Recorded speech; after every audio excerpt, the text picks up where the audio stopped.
Start recording. Oh boy. Adjust the camera. Adjust it the other way. My light is dark over here. Start broadcasting. Oh my gosh. Sorry if that was too loud for you guys. But it's the quiet episode. I'm going to move this mic. Yeah, let me move my mic. Closer to Katie. She's the quiet one. It's the 50th episode. Shenanigans Live. Yay. What's going on?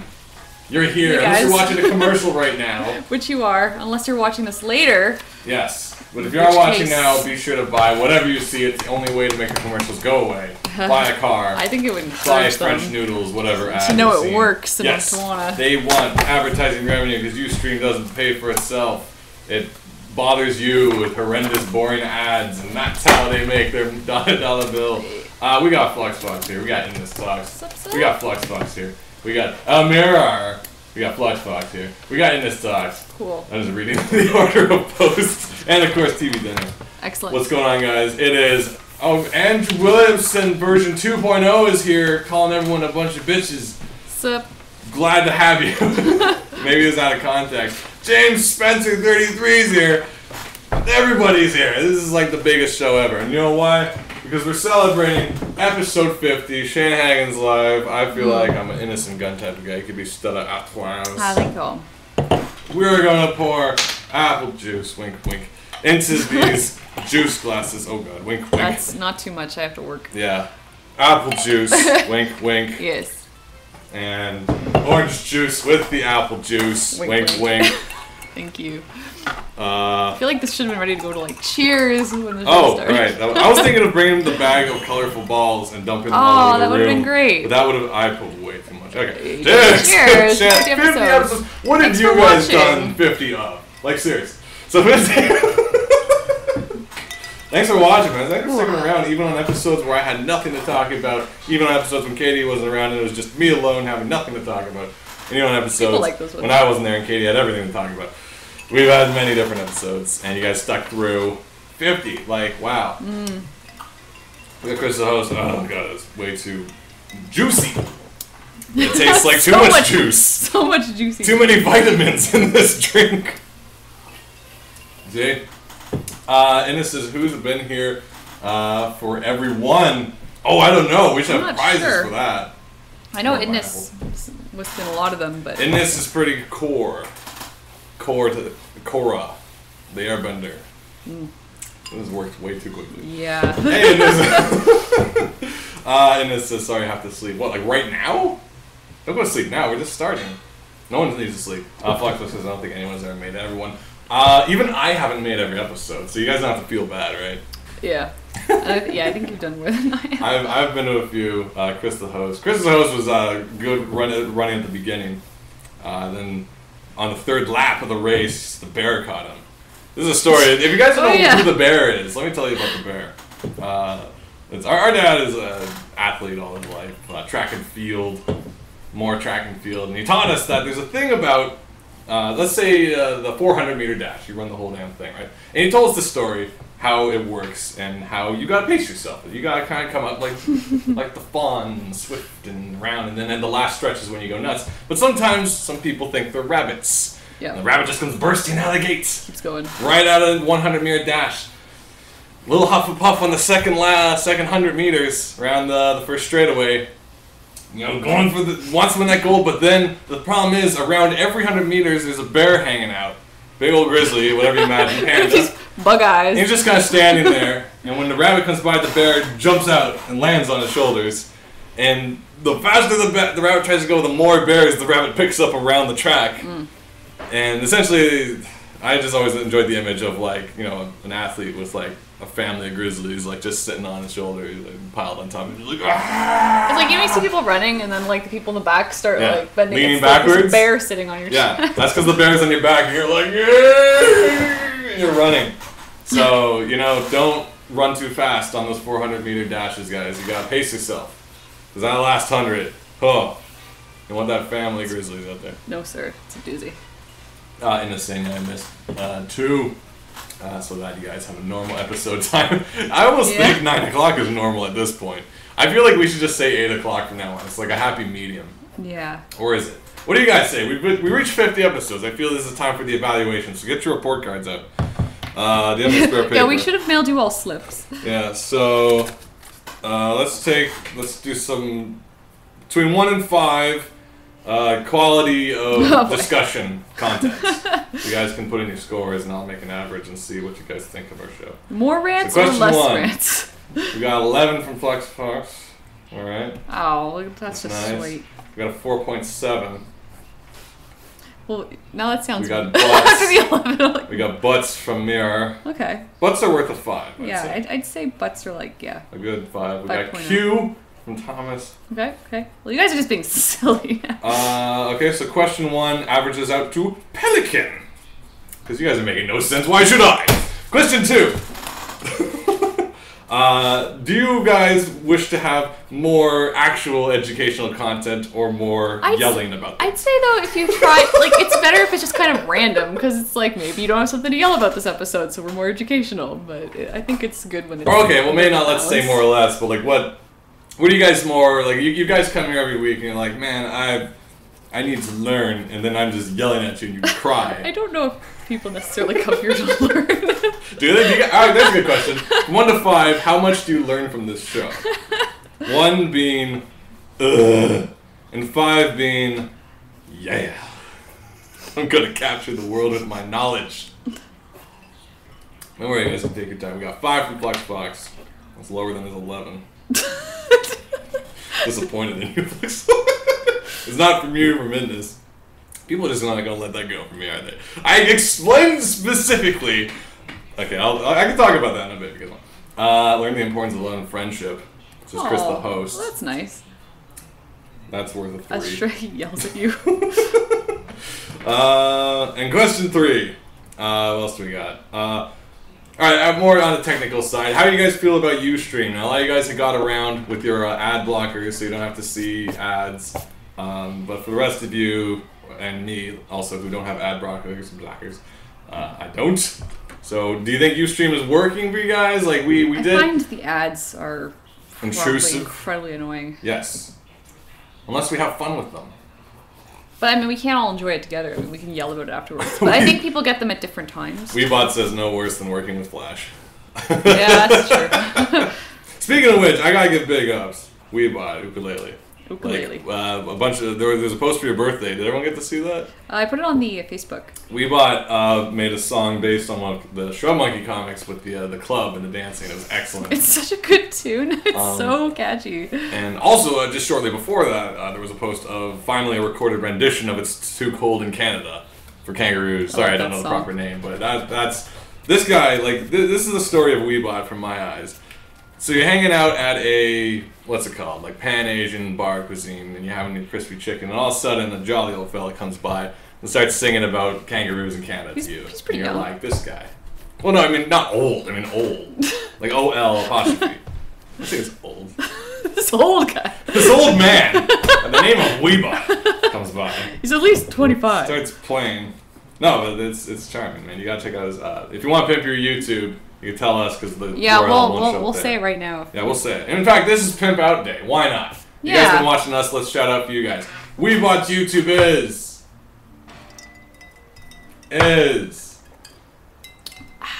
Weebot15. Weebot15. And So if check you that go out. to the Facebook page, I have a link to the.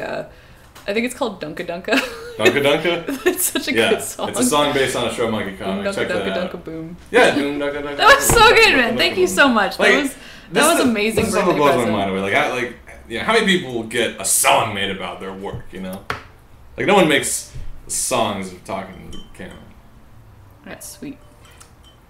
No one does. You make songs, right? No one makes a song about my show. Oh. I was just saying. If Weebot wasn't too busy. You're turning this into a thing. It's like, but you haven't made a song. Alright, who else wants to be guilty? What else we got?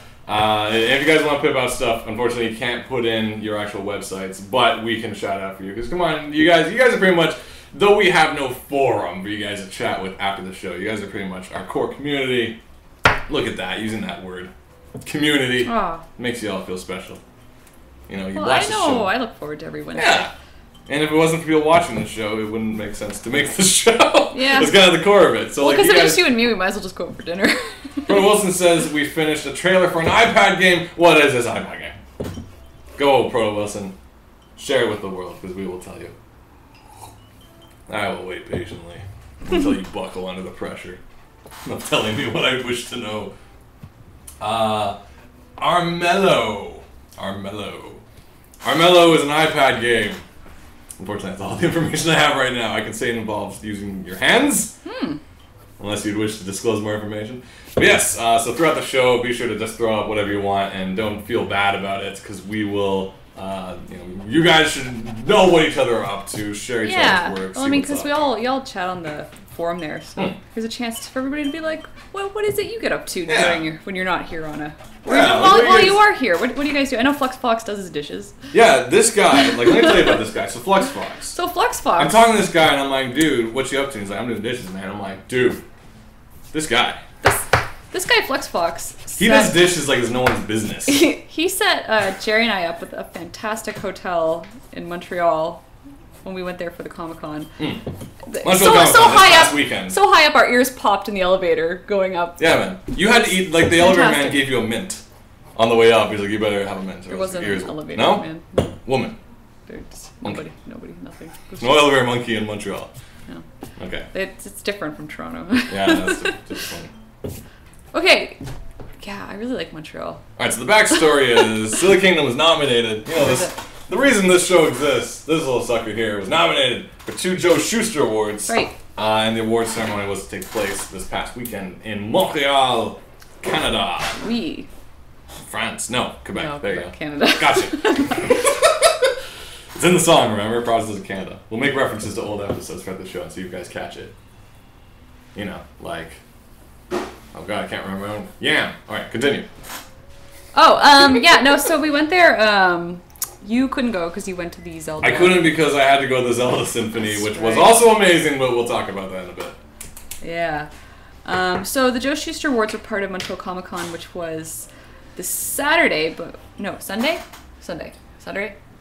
So we went there and just got to wander around and enjoy Montreal, and I really, really loved being there. I think you went at a better time, because I went during the week and you went on a weekend. Yeah. So when I went, it was like, oh hey, everyone's at work.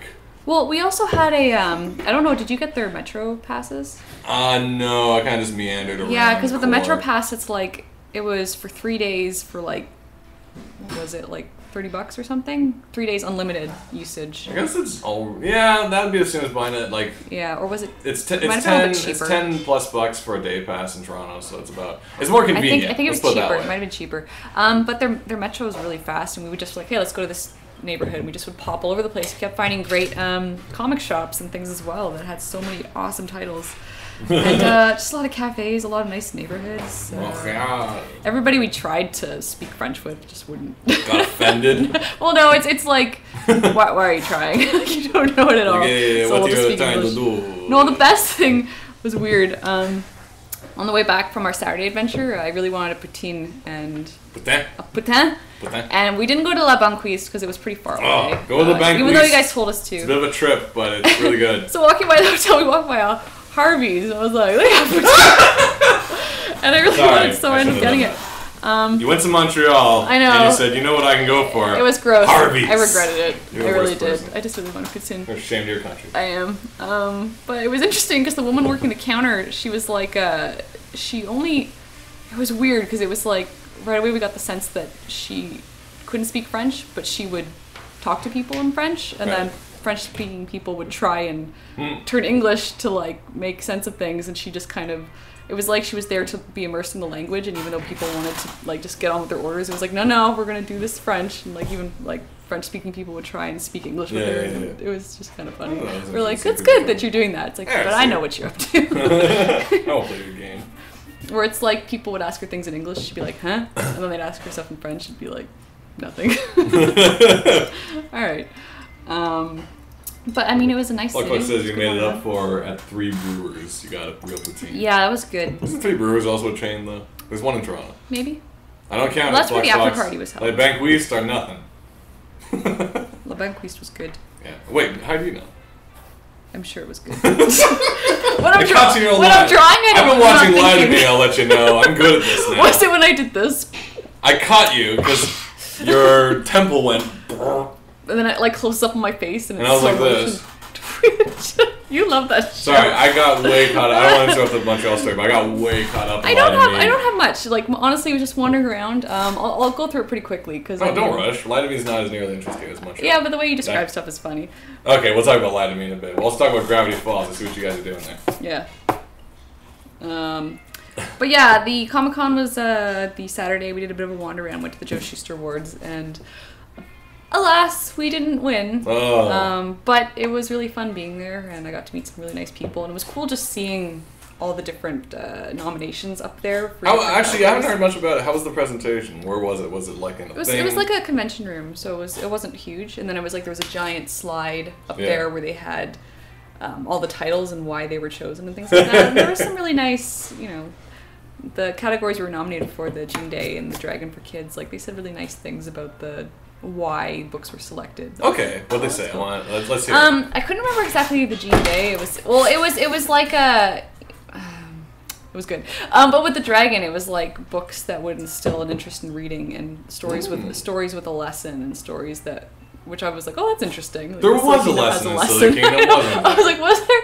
But was. They were bringing out books that they thought that they could show to teachers and librarians to encourage kids to be like, hey, we can make comics part of the school system as a way to make it educational. It's because a lot of people are like, comics are for kids, blah, blah, blah. But it's like, these are the kind of books we'd want to have in a school. Yeah. And I thought that was a really nice. That's so nice. We should do that. But there were a lot of giant publications, and we were the only self-published book in there. And it was also I call that a victory. Yeah, but it's like Rocky, because he didn't actually win, but he got to the round he wanted to, and then Adrian was like, "You did good, Rock." Or that was the coach. She just Adrian goes, "You did good, Rock." Well, what was funny was no one tried to pronounce the title. The title. It was just Silk Kingdom, and then people would kind of laugh when they up there. Birthday. It's not that hard, guys. Come on, look. Clearly, it's Alan Grimm Rickshaw. Clearly, you can break it down to Alan. Like, if you think about it, there was a reason behind the name. Alan is a name, Alan. Grimm gives it kind of like a gritty, kind of old, kind of fairy tale-ish kind of tone. And Rickshaw is like could be a broken old cart. Yeah, there you go. So, Alan Grimm Rickshaw. There you go. I don't know how the hell I came up with that name. It sounds good. It's good. It was a little nerve-wracking though, just being there, because it's like I had the list of people I wanted to thank, and I'm sitting there with it in the brochure, like. It was easy to relax after that, but it was just cool seeing the names of a lot of industry greats just being up there. Oh, that's cool. There's us too. That's awesome. Getting there, and I went to thank the folks from the Dragon who nominated us, and they were like... Did you get to check out the Dragon? Or? I haven't been to Guelph. Oh, it's Guelph. Yeah. Never mind. Yeah, in a while. But they were like, just keep it up, and you're just going to have to make a better book next year. I'm like, oh, we will. Do you think, now here's an interesting question. I'm not going to say whether this is, the choosing matter or not, but do you think a colored book would, in any way, as far as a kid's publication? No, because this is a jury of people who are judging it on more the merit of the story and the package versus, maybe demographic of... say if we're going to pitch it to a company, this is what sells, so this is what we want to see. Right. Because it's like color, which might, I think, help with the overall package. Do color if we want to go further step. Yeah. Even though, Astronaut Academy is not in color. No. It's got a shiny cover. Yeah, and there's a lot of books. Dave Roman. Yeah, and Anya's Ghost just has, I think, blue tone is the only color. That was always her style. Yeah, that's by Vera Brosgil. Did she? They were up for, was it Harvey's? Yeah, she was up for a Harvey. I think she got one of the Harveys, didn't she? Yeah. I know our buddy Tony Cliff was in the category, but unfortunately he's in the same category as Harka Vagrant. I know. So he got destroyed. Kate Beaton just cleans out. I love Harka Vagrant. I saw another comic. One of my favorite ones I saw in a post, and it was with the Jester. And the queen's like, "Where's the Jester? I want it." And he's like, "Honey, this man's an artist." And he's like, I think the book, that's the comic on the back of the book. Yeah, he's studying it so seriously. It's just this butt in the foreground. Derp. She's so good. No, I love Kate Beaton's work. Of course, I always go back to the Nancy Drews is my favorite of what she does. Yeah. It's just, I don't trust the banks. I don't trust anybody. I can't say no! Or her Wonder Woman's pretty great, too. Oh, I love the Wonder Woman. So it was a nerve-wracking but good show altogether? Yeah, I was actually... it felt really good. I find when my life paths tend to go towards comics, I feel like I'm on the right track. like, I've been making comics since I was a kid, and just there's certain moments in my life where I'm just like, yeah, I feel like I'm on the right path heading towards the things I want. It's like, when I was 13 or 14 reading Understanding Comics, I was just like, oh man, it was that. This is someone that feels the same way about comics as I did, because at the time the only other people who read comics were like you and Dad, right? Yeah. So, and I was so interested in the storytelling process, but no one at school was really interested in making them. Yeah. Like I knew some people that I didn't know anyone who made zines. Like I was the only one who made comics. And then just slowly through the internet, meeting people, just like it just makes me so excited. And it's like a lot of times when I'm working in animation, I'm in a vacuum, just getting my deadline out, and I'm chugging it out because it's piecework and I have to get the deadline. I'm just kind of going with other people's scripts. But then just being at a Comic-Con or being at the Joe Shuster Awards and seeing people putting their all into their own projects and crafts and seeing it up there was just really exciting. And I was like, yes, I gotta make more comics. Because even for me, like the exciting part of Comic-Con is the environment being there. But then like the after parties, once we keep talking about, like, we got to meet Sergio Aragonés, and it's just like, oh, this guy, and then you're surrounded by people like friggin' Jeff Smith. Well, it was Jeff Smith's party. Yeah, it was Jeff Smith's party. It's just and it's so casual. And cool. Raina Telgemeier introduced me to him. I was really nervous, and she was like, "Oh, it's fine, Jeff, come here, meet Katie." It's kind of like that world. I want to Jeff be more. That's Jeff Smith of Bone. And Rasko. And Rasko. I don't know if you read that yet. Razzle Dazzle. Jeff Smith's Razzle Dazzle. But it's a thing too, because even like my end of it's actually been kind of weird. Like I was just like creating, and I only kind of made comics. Like most of my comics are actually, the art was heavily inspired by I'm sorry for bastardizing the boy's name, Joji Manabe. Oh, Joji Manabe. I don't know if that's proper pronunciation. But you're talking about the guy who did, if you know Outlanders, Caravan Kid. Caravan Kid was one of the two like comics that was Dad very gave influential us on me. As kids, and surprisingly inappropriate for the age group. It was. He gave us Dirty Pair and Caravan Kid, and I was really gripped by just the adventure stories. I really loved just the dynamic going of the on team. A story being chased by this force. Like lead female with like a tail and a sword, guy who's just a goofy mechanic, this little rabbit thing who's an asshole. And it was just like a very good dynamic of a team that, and it was just like fun stories. And then I moved on to Outlanders, and it's like 8 books long, Outlanders. If you haven't read it. And as I pointed out, like I wrote reviews way back in the day on my old websites, and those are long gone. But as I wrote, my opening line was, "Earth has never been so screwed." Yeah. If you watch Outlanders, it's like kind of short. But if you read Outlanders, friggin' Earth is wrecked. Like you watch Independence Day, you're like, oh, there goes New York and just LA. the big cities. Oh, and Tokyo too. Friggin' Outlanders is Earth gets wrecked. Yeah, where they're like, what's that glow on the horizon? It's like, that's New York! No, but it's the whole state. No, that's that. Yeah, like the whole... And it's crazy. The one credit I give Outlanders above everything else is they make a brief mention of Canada, which no one else does, because there's one scene where the president, a guy runs in and he goes, Mr. President, Canada blew up. He's like, that's just un-American. And then America blows up. And then I'm like, well, Canada got mentioned. So yay us. The only other time Canada gets mentioned... Is it weird that I get excited when it's like in a crazy movie someone mentions Toronto in passing? Yeah. I'm like, hey, yeah! Because Canada doesn't really get mentioned all that often. It's like New York is invaded and Japan... Like, all right, here we go. The core story is always happening. L.A., New York, Tokyo, maybe France. And that's kind of it. But they're shot in Toronto. All shot in Toronto. They stick those blue mailboxes in the corner. And hence, if you understand this, that's why Scott Pilgrim the movie is extra funny if you pay attention to it. Oh, yeah. One of the best kind of movie reference jokes is Scott gets kicked through a background of like the Empire State Building, and it reveals the CN Tower right through that. Yeah, it's where they're shooting the movie at Casa Loma. Yeah, because it's meant to be in New York, but it's filmed in Toronto. It's actually basically the Scott Pilgrim movie. I can talk for hours how much I love it, and it's basically a love letter to Toronto filmmaking in subtext. But anyway. But basically, only so many times does Canada get mentioned. Here's the next time. Shenmue on Dreamcast. Girlfriend of the main guy, Ryu, she's moving to Canada. I'm like, yeah, she is! You leave that guy! Come to us! We've got so much. MDK2, developed in Edmonton from, I believe, BioWare. It's a story with the 6-armed dog, the scientist with the toaster, and the janitor who's basically Master Chief. And the opening line is, good lord, they've attacked Edmonton! And I'm like, Edmonton. Yeah, they did! No one attacks Edmonton! And so it's just like these little things, because New York gets all the attention, and LA gets all the attention, and it's not like, movies, yeah. So I get excited. Disaster movies. Like, you never see the CN Tower blow up, let's put it that way. There we go. But I gotta say, like, if in a giant crazy movie it cuts to Canada and we're doing okay, like, I wouldn't complain. Well, that's what I figured. My idea is, like, Independence Day 2 is coming out or whatever. So I figure it's like, laser hits the States, it goes, and it just kind of stops right at the Canadian border. Because wait. Because the border guy would be like, how many iPhones do you have? And it's like, oh, shit.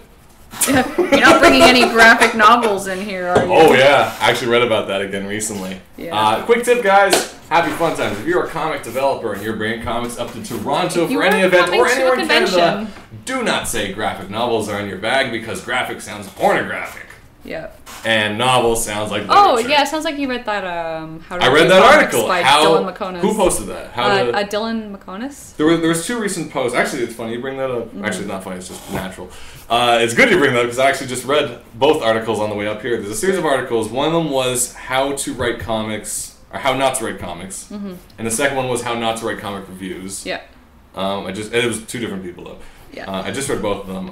Actually, give the names for everyone else to check I don't this remember out. who did the first one, but Dylan does a comic called Family Man. So I think her website is Family Man or Luther Levy. But if you Google Family Man or Dylan, let's see. MECONIS, she's on her blog. She has a really good write-up on how not to write comic criticism was from quirkybird.livejournal.com. Oh, that's it, Quirky Bird.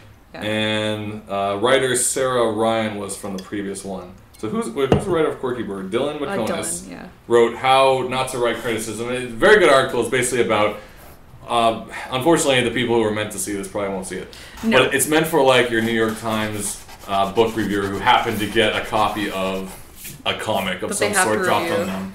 And how they react to it. It's usually like with disdain. Like, being like, man. I have to do a comic. It's funny because it is like the...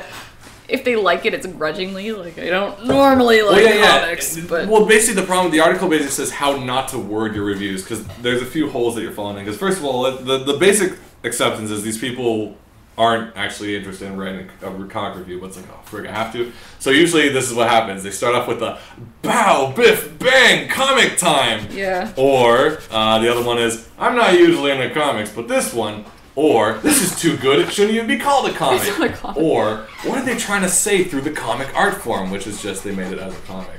The panel layout isn't as deep as it's the way the story is made. I like Garfield and like Garfield. This is sequential. Like, it's basically the ignorant reviewing the content. You know, what it's a fascinating read. That she spelled out, and I've always been a little bit confused about the term graphic novel. Yes, and that's because to me it's all comics, so I was like, I guess graphic novel means it's more serious. No, but then it's like, you know, it could be a graphic novel. Like, essentially, if the term could be turned to comic novel, I'd be fine with that. Novel just kind of implies that it's bigger, right? Well, there's different. There's different understandings. Because I mean, you were saying there's the different things where it's like graphic novel is not a collection of trades. This is my breakdown, how I understand it. The traditional comic, we just call a comic or comic book for that matter. All right, well, the article actually talks about this a bit more. It says, like, comic can refer to anything that's the sequential art. So it can be the 3-panel or a 6-panel or 4-panel or whatever. You can call it a comic. Comic book would be the 30 or so staple bound, even though it's not technically book format, but it's a book, give or take. Very thin book. Now, where it kind of splits up is the 2 definitions come to trade paperback and graphic novel. I would argue the term trade paperback refers to the collection of comic books, not necessarily one complete thing, but a series of volumes, issues 1 to 4, 1 to 7, 1 to 20, put into one book called a trade paperback. Whereas a graphic novel, I would argue, was a story written in the intent of being a full... It's not saying the content is different, it's the amount of content and how it's used. I would say it's like a serial. A full story versus... in a complete large book versus... Well, it's like a novel. What's a novel versus what's like an anthology short story? This gets really tricky, okay, and TJ was asking what about hardcover. Hardcover kind of comes more to the fore, because you can have a softcover graphic novel, a softcover trade, and a hardcover. So it's more about developed printing format. So I would argue graphic novel does not suggest to the nature of the content being more serious, realistic, lifestyle, dark, whatever. I would argue it is my intent. This was not released individually as chapters. The intent was this was released as a complete book that you can put on your shelf and say, this is all that is in here. I think I remember people saying Will Eisner is the one who either he coined the term or his publishers coined the term graphic novel, because it was like, how do you describe these stories he's telling that aren't like join us next time. Yeah, because I mean, and it was around at the time, like the stories I like best are the ones he did older, and it was a lot of more personal, darker stories that touched on a lot of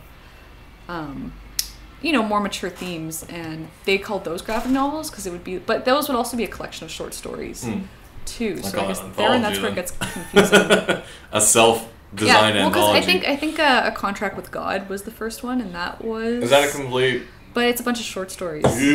Yeah. Just quickly, we got PJ Gearhead saying, "Good day, you guys. It's PJ from Australia. Good day." Finally, our times aligned and caught you online. Yes, you caught us on our 50th episode. This calls for more apple juice. I unfortunately can't because I have to get back to work. Don't say nothing, PJ. You like your Bundy. We about saying hi, PJ. What's it like? 10 a.m. back at home. Is it 10 a.m.? Is it 10 a.m.? Well, glad to join us. We're Yeah, having a time. so much. I'm really enjoying this episode. I think Captain Applejuice. I'm not going to say anything else. Cheers. Welcome to the 50th episode, buddy. Welcome. Right now, yeah, we're just going to throw into the wind. So what do you guys thought? I'm sorry if we haven't followed up on a lot of your comments because we get caught up in ourselves. Look at us, selfish. But I know some of you were talking about, unless you guys want, do you want to talk more about the concept?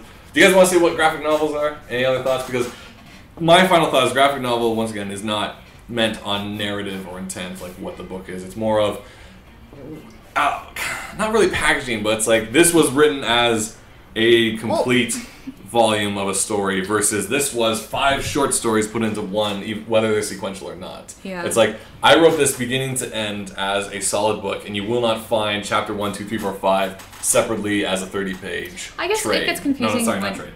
30-page book. I guess it gets confusing because it's like when you go just strictly to literary writing, then it's like, what is a novel versus what is a book? It's like, are all books... All novels are books, but not all books are novels, kind of. Is that thing. all but mackerel are fish and all? Yeah, but it's like it's all fish swim in water. All mackerel are fish, and all mackerel swim in water. That's a Monty Python reference. If you guys got that. Oh, yeah, I don't know. I guess I'd be fine if things were just referred to as comics, but then it's like if it's a really dark story, it's like, oh, it's a comic. Well, let's tie in a few things actually. Reading that article as well as I recently attended a talk by Goblins, the animation studio. I want to hear about this. This was on Thursday. Very, very informative. Was it Thursday? Tuesday. I don't know what day it is today. Monday. When was it? Today is Wednesday. When was I frantically looking for people to replace you? Yesterday. Okay, so yesterday I went to a talk with Goblins, one of the heads of the school. This does not necessarily relate to animation at the moment, but I was just saying the appreciation of art, animation. Basically, France. But for people who don't know what Gobelins is. Gobelins is... Were they originally just an animation school? Or it's a French animation school. French animation school. If you guys seen some of the best animation in your life, chances are it came from Goblins or Goblin students. Do you want to know something heartbreaking about Goblins? Oh god, what? It's all a lie. You're not accepted past 25. So crap. Everybody who makes those films are like younger 25 and under. Here's to life's ambitions. You and the captain make it happen. The pressing pilot sledge. Hey, it's Talk Like a Pirate Day, so it's appropriate. Matey, no. I refuse. No? You don't talk like a pirate? No. Dun, dun, dun. We're a band of vicious pirates. We're sailing out to sea. When you hear a gentle singing. Don't be sure to turn and flee. If you guys get that reference, high five. Here's another one I like. Oh, there's a monkey in my pocket and he's stealing all my change. His eyes are blinking glassy and I'm thinking he's deranged. Papa Vishnu. Papa Vishnu. If you guys get any of those references, triple high five. Let's see who got it. TV Nerd claims to get it. Did you get it though? Are you just saying that? Who lives in a pineapple under the sea? Wrong! No. Oh, Weebot. Alright, let's quickly talk about our favorite pirates. So everyone loves them Jack Sparrow, and everyone loves the idea that Jack Sparrow from Disneyland was dating the Little Mermaid in Disneyland. I don't know why I brought that up, it just sounds really cute. Favorite pirate. Allowed to date. Favorite pirate. I have to say Guybrush Threepwood. I like Guybrush Threepwood. He's the best. What about Mancomb Seepgood? Nah, Mancomb Seepgood doesn't hold up. Yeah, Monkey Island's one of those. There's certain things you read and certain games you play at certain points of your life that just stick with you forever, and it's like really complicated. Well, I mean, there's certain books that are just like because of a point in time in your life. It's not just that was fun, but it has just a certain resonance with you. So Monkey Island is just one of those games that just because it was at a certain point in my life, and it was just I don't know. I just really love it. It just kind of reminds me of high school. Monkey Island was good too because it was also like a time where I was more interested in doing like vocal work, and I like wrote emails to like the guy who played Murray, Danny Delk. Oh yeah. And he wrote back, and I thought that was awesome. And my friends just meant that's because he's not terribly busy. I'm like, oh. Shut up, friends. It takes me forever to write back to emails, and people are really nice. I'm like, dude, Danny Delk wrote back. He played Purple Tentacle, Hoagie, Murray the Skull, and then he's like, that means he has no work. I'm like, you sons of bitches, you take it back. He was the voice of all the guys in Rogue Squad when he's like, choose your mission. Nice. He narrated Rogue Squad, damn it. Danny Delk, he was one of my heroes. Played Murray the Skull. Still around. And Hoagie. I don't wanna. I love that. Day of the Tentacle. If you guys love your point-and-click adventures, I don't know if these have been re-released anywhere, but you've got to. Maniac Mansion. We got Cooper Design saying, Anne Bonny all the way, first female pirate. Nice. Is there an animated series about that yet? First female pirate? I'm just curious. It sounds like it's got potential. I'm sure any story has got pirate. I think like there's. Who else? There was Grace O'Malley. What's your face? The Sky Pirate and Captain of the Sky Robots and. Oh, I don't remember what's that her face movie. had an eye patch and she's like, oh, I'm an air balloon pirate. Are you talking about Captain of the Face? Sky Captain and the robots of that day. Yeah. Yeah, she was a pirate. And she was like, I know. Welcome to my air balloon. Who was it? Who was the other girl? She would always like take a picture and something. Oh, good lord, that was frustrating. Something would always. Lens cap, ho hum. Like, I hate this. Spoilers. What? Oh yeah, that was the the whole movie led up to that moment, guys. I'm sorry. We got Graham saying plans have changed. I don't know why I told you guys that. We should call that guy. Graham? Yeah, why not? I've had enough apple juice that I can call people onto the show. And since he texts me, that means he is near the phone. So if he doesn't answer, you know he's lying. I know he's a sack of crap. Aw. Nah, we're buddies. Man, this apple juice is strong. I'm smelling butter chicken downstairs. Butter chicken? Yeah. Enjoy this ringback while we connect your call. I hate the worst sounds. It's just, why is it always so tinny whenever you call a place? And then you're stuck there listening to it for like 20 minutes.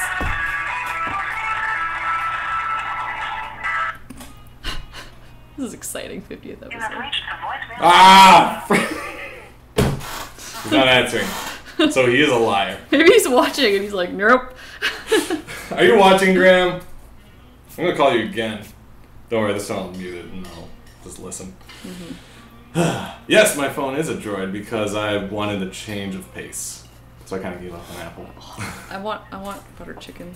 What? Butter chicken. Butter chicken? We're not canceling the show, everybody. We're barely half an hour in. I'm gonna eat some butter chicken. Are you getting butter chicken? While you do your phone call? Oh my god.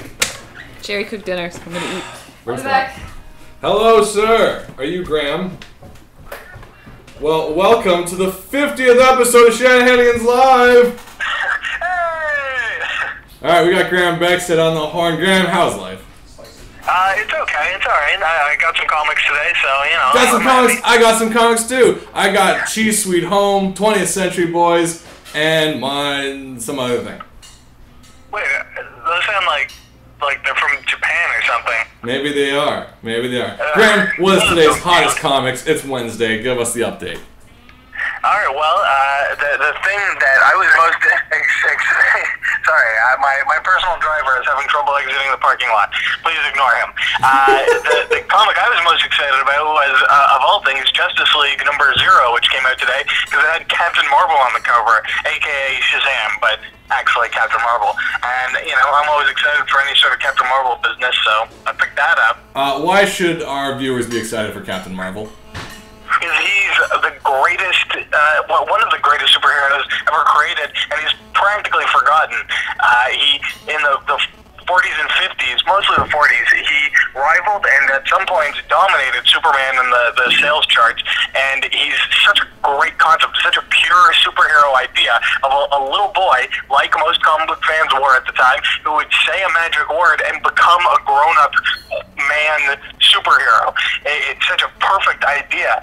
I can't believe it doesn't get more love. All right, so is this a part of the New 52 initiative? Yes. This is the New 52 is doing a new thing this year where it's like news number zeros is like jump on points. It seems like they're going to reboot every year, which, I mean, this isn't another reboot, but... Every year? That idea. Well, if they're starting with the new zeros, I don't know if they're going to do new number ones as well, but I really think it's a bad idea. Personal driver, this has no exit. Do not go in there. Okay, we don't got too much time for you, but what's today's top comics to pick up this Wednesday? That's Justice League. That's probably no, that was a big thing I got this week. I didn't go last week, but I picked up some stuff from last week, including AVX number 11, Avengers vs. X-Men.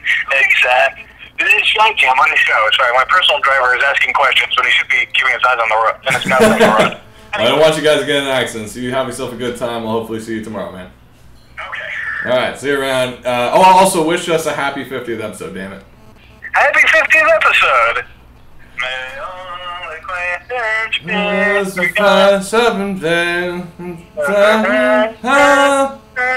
Shazam! Thanks a lot, man. See you around. Okay, bye. That was Graham Beckstead. You can check out his articles over at uberfriendship.com. He posts every Wednesday. He's the only guy well, Matt's also posting. Who else is also posting? Glenn's posting. The guys who run the site, myself and David Hall, are the only ones who don't post. So, we're cooking up something. I'm telling you, we've had a few conversations about what we're filming. We realized we haven't actually filmed a terrible amount of stuff lately, and we're feeling like, we haven't done anything, really. We haven't done any good narrative videos in a while. So let's jump back a little bit. You guys were chatting because Kay's downstairs getting buttered chicken and leaving me to host the show alone. Our 50th episode, by the way! Only 2 minutes! Yeah, of course. So Gravity Falls, I've been telling you guys for years, this year, months, to check out Gravity Falls. Some of you guys seem to have been gotten onto it. This recent episode was amazing. It was one with the fighting game character. He's basically a hybrid Guile. No, he wasn't Guile. He was like Ryu, Ken, mixed together with everything fun. His arch nemesis during the game was like a M. Bison Guile mix, which I appreciated. It was another love letter to video game culture. If you haven't checked it out yet, check out Gravity Falls, most recent episode. I watched it over at, I don't know if I'm allowed to tell you guys where we're watching because it's not on, I don't know. It's like Reels, moviereels.com. I don't know. If you can find out an episode, Winners Don't Lose, definitely Suspicious Drill. Very good episode. I still have to say my favorite episode so far has to be Double Dipper, when he started cloning himself with a photocopier. That was really fun, really well done.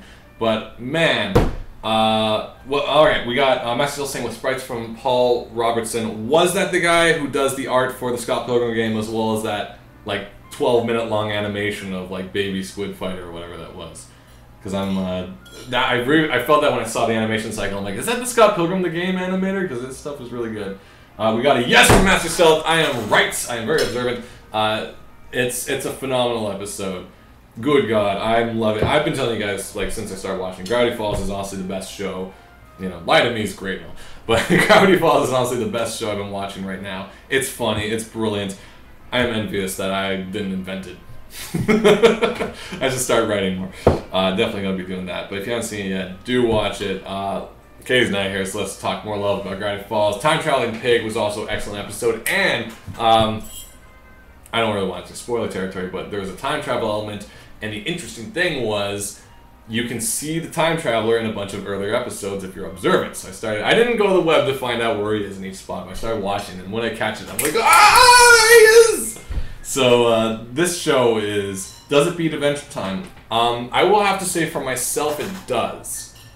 No offense to Adventure Time, but like it's a very different kind of show. Adventure Time feels more like the child of the internet where, you know, I hate to throw the word random around because it's a little kind of ungrounded. Like random is just like, cupcakes are funny, which is kind of the late 90s, early 2000s. Adventure Time is definitely a funny, excellent show and has a lot of interesting emotional plots and excellent backstory that just gets woven throughout all the post-apocalyptic content.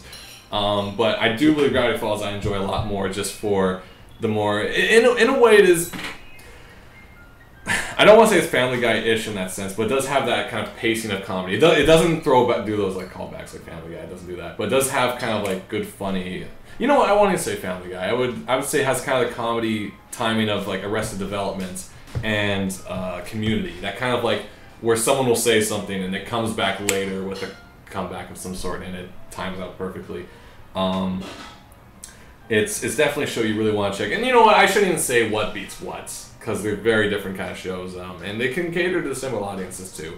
I appreciate it even more because there was always talk that cartoons in our day, in the 90s and 80s, kind of had adult jokes hidden throughout, and you know it was a kids show, and it's like, oh, the parents get a chuckle, the kids get a chuckle, and it seems like that tradition is still held up very strong. There's a lot of jokes in there. You're like, they did that on Disney, you know, but at the same time, it would go over kids' heads, and it's just the show is funny, it's true, and it's also just very modern in that sense, where you get to see a lot of more contemporary humor based on.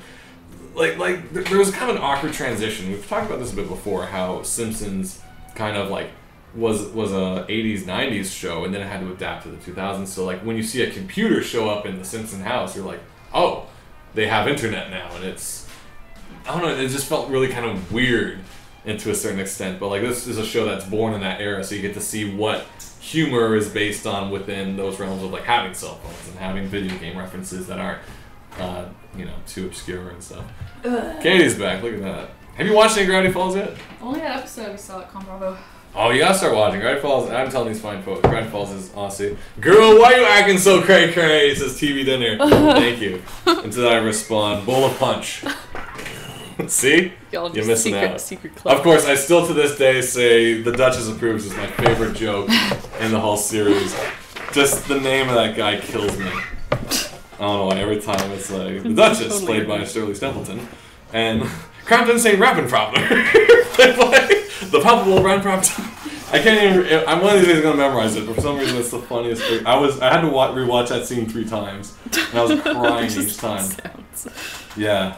And like I see the guy who's like the showrunner and writer, and he looks so young, and it's all based on him and his sister's like, basically, the reason she has a pig is because his sister always wanted a pig. Aww, you know, and so there's a lot. Pig? Yeah, like she gets the pig in the time travel episode, and she keeps it throughout the following episodes, which is cool to see that there's some consistency. And there's some interesting like throwback stuff. Like during the time travel episode, there was one scene where they jump to like a moment earlier where you see a younger Grunkle Stan. It was just like a very brief moment, but something about it was really interesting. I'm like, what does it mean? Like this has to come up later. Because stuff all relates back like to each other, right? Everything's tied together somehow. This show is brilliantly crafted. There's a lot of secrets and stuff hidden throughout. There's a lot of like symbols and codes and stuff for the fans to dig through. So I don't want to say like it beats Adventure Time or nothing. I'll say it's a different kind of show, but it's my favorite kind of show. So the Gravity Falls, I give it full marks. Every episode has been a joy. I love that like our main character, 12-year-old kid, is he's got like a grown adult he's got this grown adult voice, which you don't really notice after a while. Yeah. But he's also like completely taken by the 15-year-old Wendy, and he's just like, he basically has no chance in the world, but it's always continuing that he's always trying. It's cute. That's cute. And he has like the grudge against her boyfriend now, who's like her age, and now they have a rivalry, and it's kind of weird, but it's funny. The kids have 4 fingers while the adults have 5 fingers. Yeah, that's true. Really? I read that somewhere. Weird. Yeah. Well, maybe it helps for proportion, just because like they're smaller people, so they have 4 fingers. So it doesn't grow. I don't think there's any reason. Maybe it's just an animation thing. It's just a drawing rule. I don't know why, but I feel like your favorite character would be Old Man McGucket. Is that the guy who dances around? And I don't want to give spoilers, but he was also doing the DVR thing. Nah, he's not my favorite character. If that's the case. I enjoy Grunkle Stan. He's pretty great. He's just like crass and kind of like, as far as he can be on TV, but he just says dumb things. I can see why you'd like that. Kids! I can't find the remote and I refuse to get up! The offline idiot. Yeah, no, great episodes. The reason on the video games, want to check it out.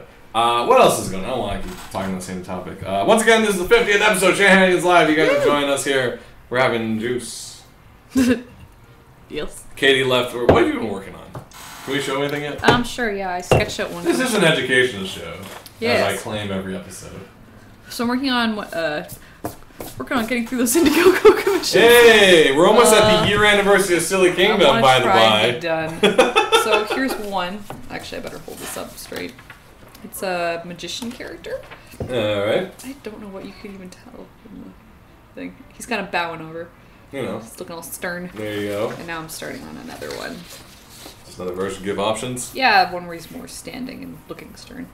So when, tips for people making conventions and stuff, do you try drastic different poses, or do you try to work on the ones from previous, like you did? Well, I try 2 or 3 different things. You know, if they're facing one way, I'll try another where they're just facing the other way. It's a slightly different pose. Because one I have them bending over because I thought that would be interesting, and then it's like, well, let's have them standing upright in case you want to see a more serious pose. I mean, you go based off the character's personality, right? Like, right. The one that was really fun was the mermaid, because with a mermaid, you can just, you know, she's in water, so she can be anywhere, upside down, around, swirling around. So I just tried 3 different poses with her doing that.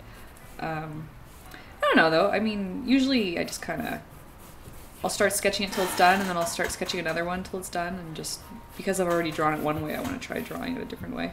You said there's that strange phenomenon where it's like, this is something I was curious about with drawing. If you make a drawing and you flip it, mirror it in Photoshop, and it looks weird, what is the cause of that? The thing is it's like, I don't know if it's, you're just, I don't know if it's something with the eyes or just because I'm still fairly, I still got a little ways to go with learning that maybe I don't see all the mistakes right away. So you look at, it's kind of like a, it's really hard to describe. Essentially, it's like you're not necessarily drawing shapes. You're doing a lot of drawing cheats sometimes, and if you're drawing something more structured, if you flipped it, you wouldn't notice much of a difference. But you know, you have a certain way of drawing, and maybe you have a bit of a slant going on, and that's kind of your style. And you're like, okay, when you flip it, you see how maybe, however you were drawing it, whatever your the thing that, it's like things that looked appealing at first, suddenly now you start to see mistakes, because it's like now it's like looking at a drawing upside down. It's like now you're looking at shapes more like, oh, this is too close to that, and this is tangenting, and the face is kind of squished, and this is a little skewed. So I like to go and fix that, because when it flips back, it does help still. Like, the original still looks fine. It doesn't, the original suddenly doesn't look skewed.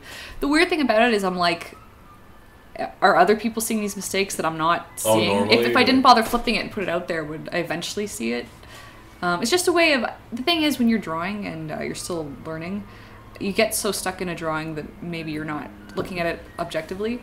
So flipping it just helps you look at it more like it's new. It's not something you drew. It's as if you just came upon a drawing and you're like, oh, okay, well, this is kind of off, and you can work in fixing that. That's what Sal says. It means you have proportions a bit off, right? It helps spot mistakes. Yeah, exactly. In the few recent renditions of Photoshop, they did include now a non-destructive rotation ability that wasn't really there before. So I just always where you can like rotate without it being actually you rotating the image. Right. It's a temporary rotate. It's not. It's a visual versus like actually grabbing the image and rotating it, and you can save or undo it. Like. Oh, you actually look through the back of it? I look at this now, and it's like, you know, I'm starting to see that the hat doesn't have a lot of solid structure. It's kind of a shaped sheet. Like, it's, if this hat existed, it would be kind of really flat against this hat. It's not actually three-dimensional. That's mostly what it helps with. In this toss. You know, I find that interesting, though. It's like a lot of, we grew up reading a lot of manga that was flipped. I mean, nowadays, that was pretty novel when that came out, where I was like, oh, they're not flipping it anymore. Now we're actually reading right to left, which is interesting. But the first comics you and I read had been mirrored, and I didn't really notice it being weird at all. And I wonder if it's because the drawings were really good, or if it's but I mean, like, you're not seeing that the drawings were weird, but even though everybody's art was just essentially totally flipped over, and you'd think that the person who drew it would be like, oh god, all I can see is this playing The Immortal, where it was painstakingly cut, pasted on the other page. But some panels weren't, and then it would look odd. Right. It was a bit of a mess, really. I was happy when they started doing that. Like, I always sing praises for Tokyo Pop in the late 90s when they decided to say, you know what, we're releasing books the left to right way. Ha ha ha. Pun. Well, the thing was it's right like... to left way. Right to left way. Right side to left. Right to left way. Right to the left. We're releasing it the right. I can see people being worried that it's like, well, people wouldn't even bother, but... No, I mean, it hasn't been a problem at all. Like, people are interested in, these things you read this way. Do it. Like, it was originally done, like, as you know, the thing was, it's the same thing with the early TV translations. Like, people, this is actually one thing that stuck with me, like, forever. I was at Anime North a few years back, and they do a thing called Momiji Awards, where they give an award to, like, someone in the anime manga community who made an impression and stuff. This was the guy who brought out, this gets really confusing, it's either, like, Battle of the Planets or Macross or whatever. He was one of the producers who really pushed for that show to be brought to North America on TV. Cool. Thing is, for that kind of stuff to be brought to TV at the time, consider this is 80s, 70s, maybe.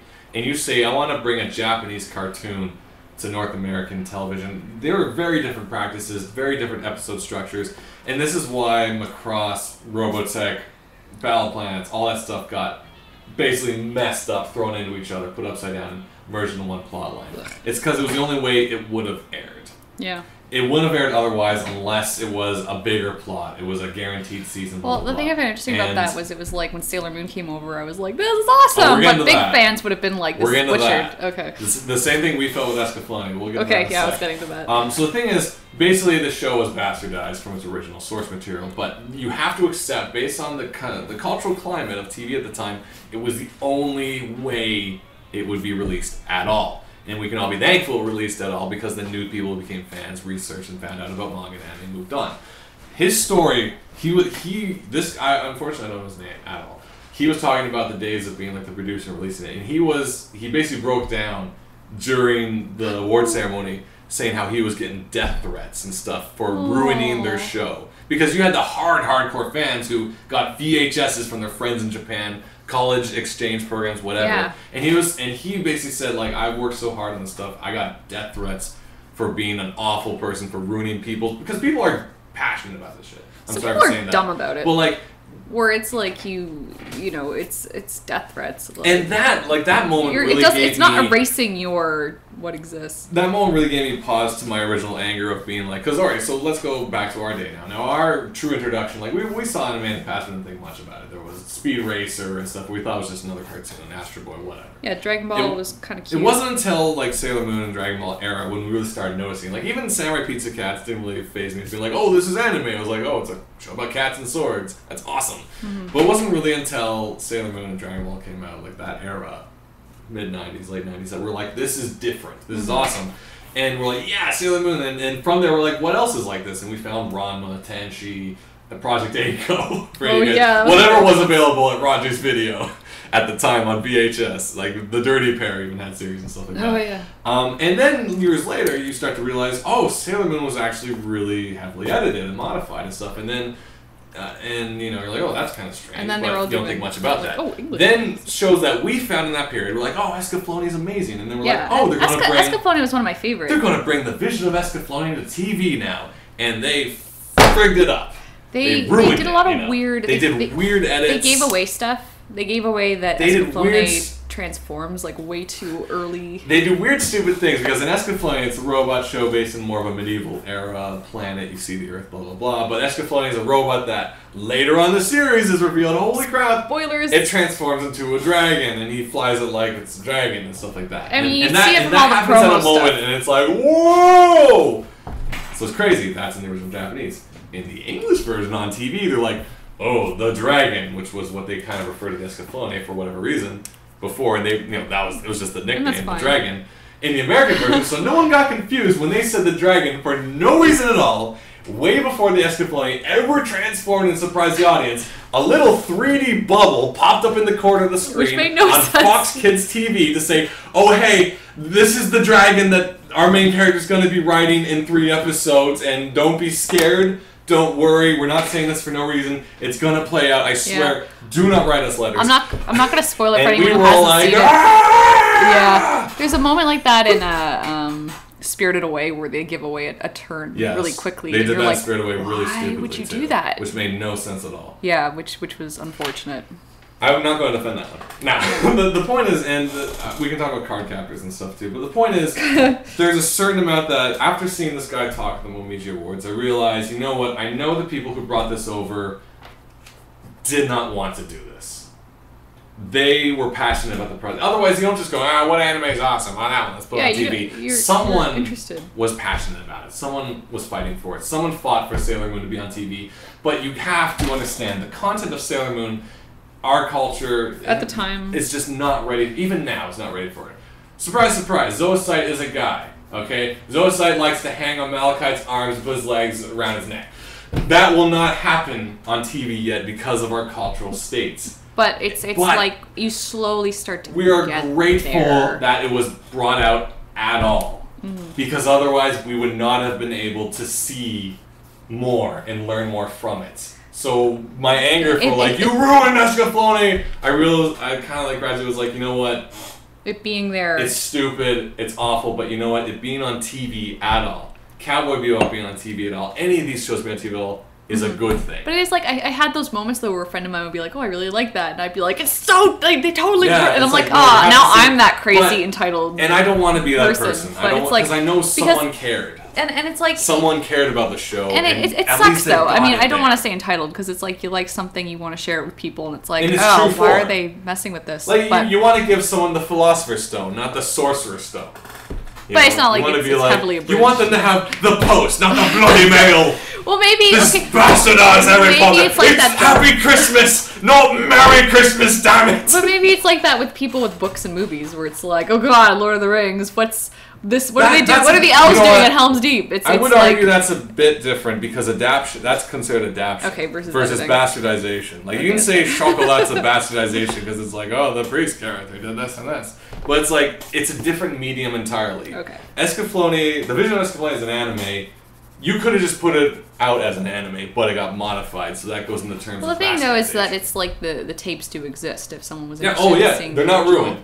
So the truer fact is, your version still exists. Your Sailor Moon still exists. Your Battle of the Planets or Robotech still exists. No one erased it. Gotta say, though, I really like the transformations in English better with the music instead of the singing. They did do some nice things because the Japanese audio track because when I watch it, I'm like, awesome! And then it's like, Sailor Moon. You watched it's kind of weird. 2 points. So the original Japanese opening of Sailor Moon, I started rewatching the ADV DVDs they released, and which had all the original seasons.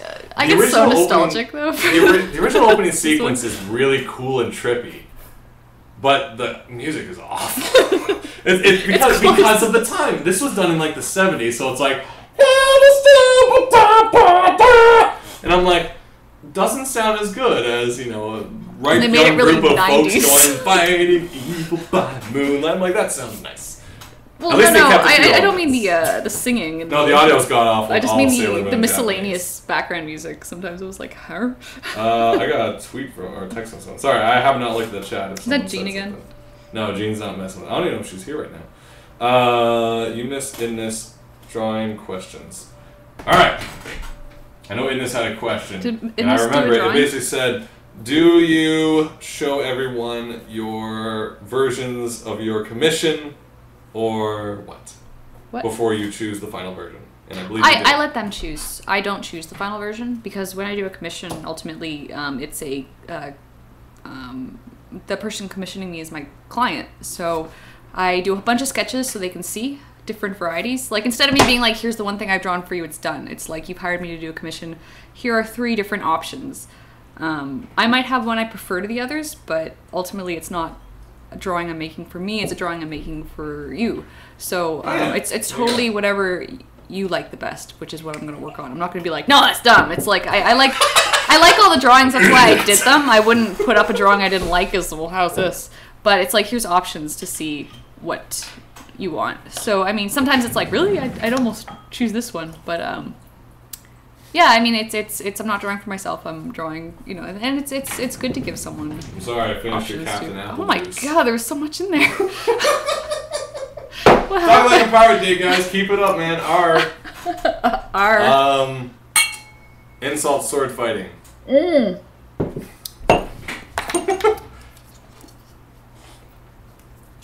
Oh god, is it you fight like a cow? No, you fight like a dairymaid. You fight like a dairymaid. How appropriate, you fight like a cow. I can't even do that right. Wait, one more. I know all the ending lines, fiancé. You're as repulsive as a monkey in a dégagé. I look that much like your... Do I look that much like your fiancé? Yeah. Oh! Sorry, Jerry. Anyway. Wait, there's a bunch. I'm trying to think of more insult sword fights. There's a ton. They're so good. Damn it. The Dairy Maid one's my favorite. Yeah, that was always my envy as a kid, though. Being like, man, that LucasArts crew of the 80s looked like the funnest. Well, now it's Telltale, right? I was at PAX back in 2008 and 2009. In 2009, I think it wasn't Tim Schafer, it was the Monkey Island guy. What's his name? Ron Gilbert. Ron Gilbert did a talk about how he started at LucasArts and stuff. And my God, I'm just like... And it was honestly like... It was a phone call he would have missed by 5 minutes that got him that job. Shoot. Because he applied and then he was going off to college or some other course. College? And the phone started ringing as he was leaving. And he was like, forget it. Destiny. But then he went to get it and like, hey, this is LucasArts, you don't work for us. It's a better story. Check out, if you can see the PAX opening talk with Ron Gilbert. That's exciting. Or maybe it was Tim Schafer, sorry if I'm wrong. But it was just like, it was such an inspiring story. And then like, this is a crew of folks who made the Scum engine and referenced their own engine in their game. They wrote Monkey Island, Day of the Tentacle, Maniac Mansion. I do find that stuff really fun, the stuff that you almost Sam missed. Max. I have to say, when we were invited by Kazoo to do the first flight, I wasn't on LiveJournal anymore, and he emailed my LiveJournal account. Oh, so really? it was something I very much could have just not checked and totally missed. Life is a random bucket of things being thrown in, and you may not look at all of them because some of them cover each other. I mean, Well, this kind of reminds me of, have you seen today's XK CD? You posted it, and I didn't get it. It's essentially, it's because you didn't scroll, did you? No, because I was on my It's an phone. infinite canvas, Oh, where was it's it? just this Sorry, I was on my world. phone. I It's don't this think world it that did just it. keeps scrolling. And it's like, I don't know how big it is, so it's like... Just keeps going. It might you be just a keep going through generator. this world, and then it's like you go underground, and there's people in tunnels, and there's characters doing stuff, and it's crazy, and it's just like... I think I've seen a final map of it where it's not as huge as I think it is, but I'm like, this is just like life, you know, you could go down this way or this way, and you'll never know what happened, but like, you just keep That's going forward. man. Like, I had a dark time in my life where I got way too concerned with what choices would lead to things, and like, I'd be invited to go to 2 different things on the same night, and I almost was lost, being like, oh my God, if I go to this event, I'll meet these people, maybe this will happen, or maybe nothing will happen. But if I go here, then the opportunity this happens, and then I got way too caught up in that kind of mindset. It's nice you're being invited to so many things. Oh no, it's awesome. I was like, so I'm sitting home alone. Do I drink some scotch or do I drink some gin? It's gonna be a fun night. That's your choice. My heavy life choices. Okay, let's step back a second. Maybe it's not invited necessarily, but I feel petty. Yeah, that's what it sounded like. It was like, I remember there was a time when we were at a family get-together, and you were complaining to our Uncle Jeff about how much your life sucked, and then you're like, yeah, and we're going to Europe next Friday. And you're like, shut up! You shut up! And we were going to Europe, and you're like, yeah, man, life's just not what I thought it would be. Anyway, we're going to Europe for 3 weeks. Okay, fine. You're like, no, but you don't understand my pain. Shaggy world problems. Alright, guys, you gotta come down to my level for a second. Let's ignore Katie's drunken problems.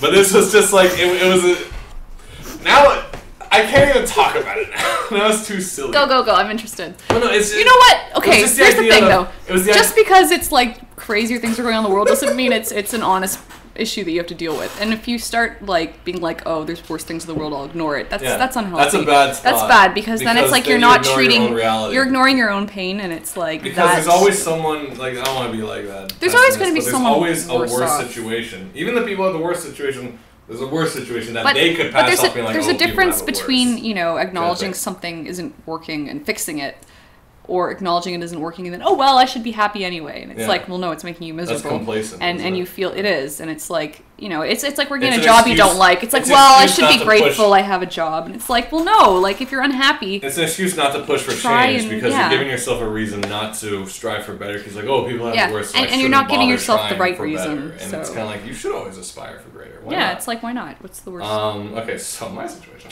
which is now meaningless. So you're invited to 4 different parties. No, it wasn't parties. It was just like if someone was like, oh, hey, you want to hang out with me over here? I was like, oh, this thing's going on over here. Mm-hmm. And it's like that decision became way too heavy because I was in this apparently dark time. I guess it wasn't as dark as I thought it was. But it was just, my mind was way too calculated this time where every choice was so prominent. Like, I don't know if this is like Mass Effect kind of thing. But it's like every choice you would make would affect your future so much. And it's like, you can't think like that because there's really only one reality in the end. Mm-hmm. And I can assume, like, maybe if I went to this place where I don't know this guy too well, but maybe I'd meet someone there who'd then be like, oh, hey, you make comics? He's like, oh, hey, I have a comic shop. Why don't you put a shop there? And then someone sees that. And it's just, it's way too much of a stream of consciousness of, you know, connection. And, you know, it's kind of like the whole idea of misconnection. Mm-hmm. And you can't really live like that because it's, you just got to be, like, more affirmative of your decisions, basically. Make like, I am going to do this, to and I regret nothing. Yeah. Versus, oh God, what would have happened if I was there instead? Yeah, it's like still worrying about something you could have done. Yeah. Because there is no alternate reality. Like, this is what happened. There is, Like, yeah. I mean, I don't know. I'm sure some people are happy to believe that, but I don't think there's like a billion different things happening. Maybe on like a philosophical level, but I don't think it's like, there's like little me over here that did do this and she's having such a much better life. It's like, if I start doing that, then it's like, why don't I just give up on this one? It's like, no, it's like you're constantly moving forward, and so just keep trying to. It's like, you know, just pick the decision that you think is most to your taste. I guess I'm not gonna say to your benefit because who knows what things are. Yeah, and sometimes you'll make mistakes, and then you just kind of try and learn from it and keep moving forward. Because sometimes you won't make the right decision. Just keep swimming. Just keep exactly. swimming. Just keep swimming. Exactly. That is such a good motto. That is such a good, P. Sherman 24. Okay. Wallaby Way, Sydney. P. Sherman 24 Wallaby. Is that a real street? It's 22. We bought. Do you live on P. Sherman 22 Wallaby? 22 Wallaby. Have you? Are wallabies like? They're like giant koalas, right?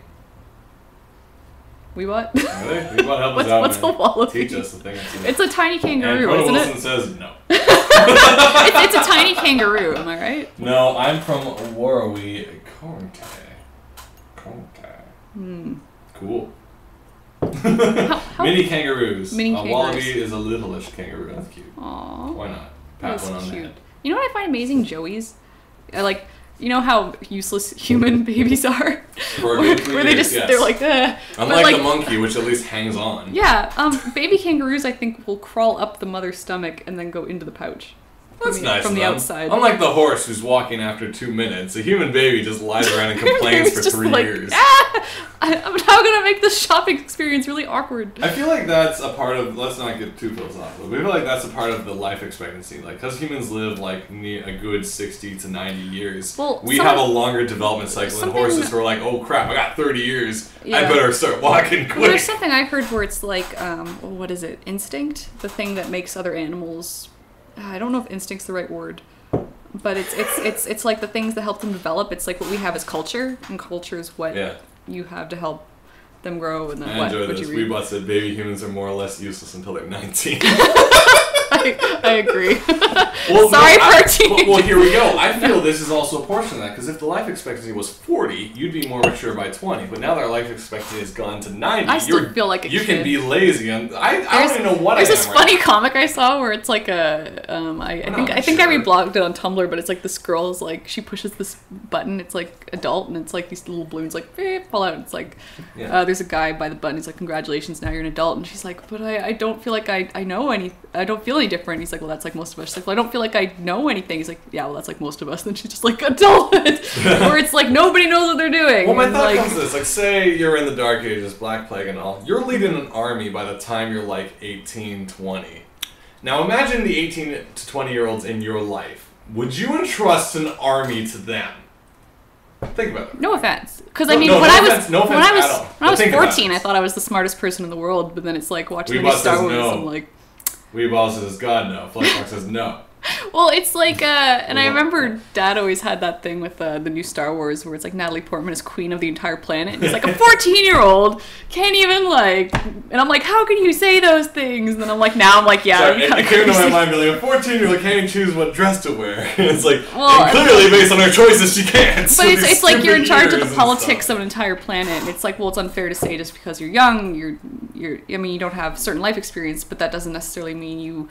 If you're trained in certain ways as like a queen would be, maybe you're given access to more political thinking, and it's like, if you were raised in the mindset, like this is the whole thing with like. Because I mean, saying that like, well, your kids you're dumb is like, well, therefore as an adult you're smart. There's a lot of really stupid. Oh yeah, no, adults are some of the dumbest people you ever meet. Kids at least have it's always odd because kids, the curiosity of children, I was actually talking about this before, but it's like the curiosity of children also leads to more understanding in the sense to be like, why do you hate these people? Like, it's, why, that doesn't just make because, sense. you know, like, because because this, and you create all these reasons. And I'm not saying like all innocence is all pure and great and let's live by that code, but there's a certain purity of the child to be like, what reason would I have to hate these people? Or what reason would I have to be mean to these people? It doesn't make sense. Now, at the same time, some kids are damn right malicious, and they're like, give me back my Krispy Kreme. God, whatever. Little bastard. I don't know why they're fighting over donuts. But it's like, because also children are innately selfish because they're about self-preservation. It's always like, well, she got more than me. Yeah. Like, if you check out Donald Glover, I believe, from Community. Oh, I haven't seen that yet. He did a stand-up, which is great, because there's a thing where he told a story. I forget what stand-up it was, but it was excellent.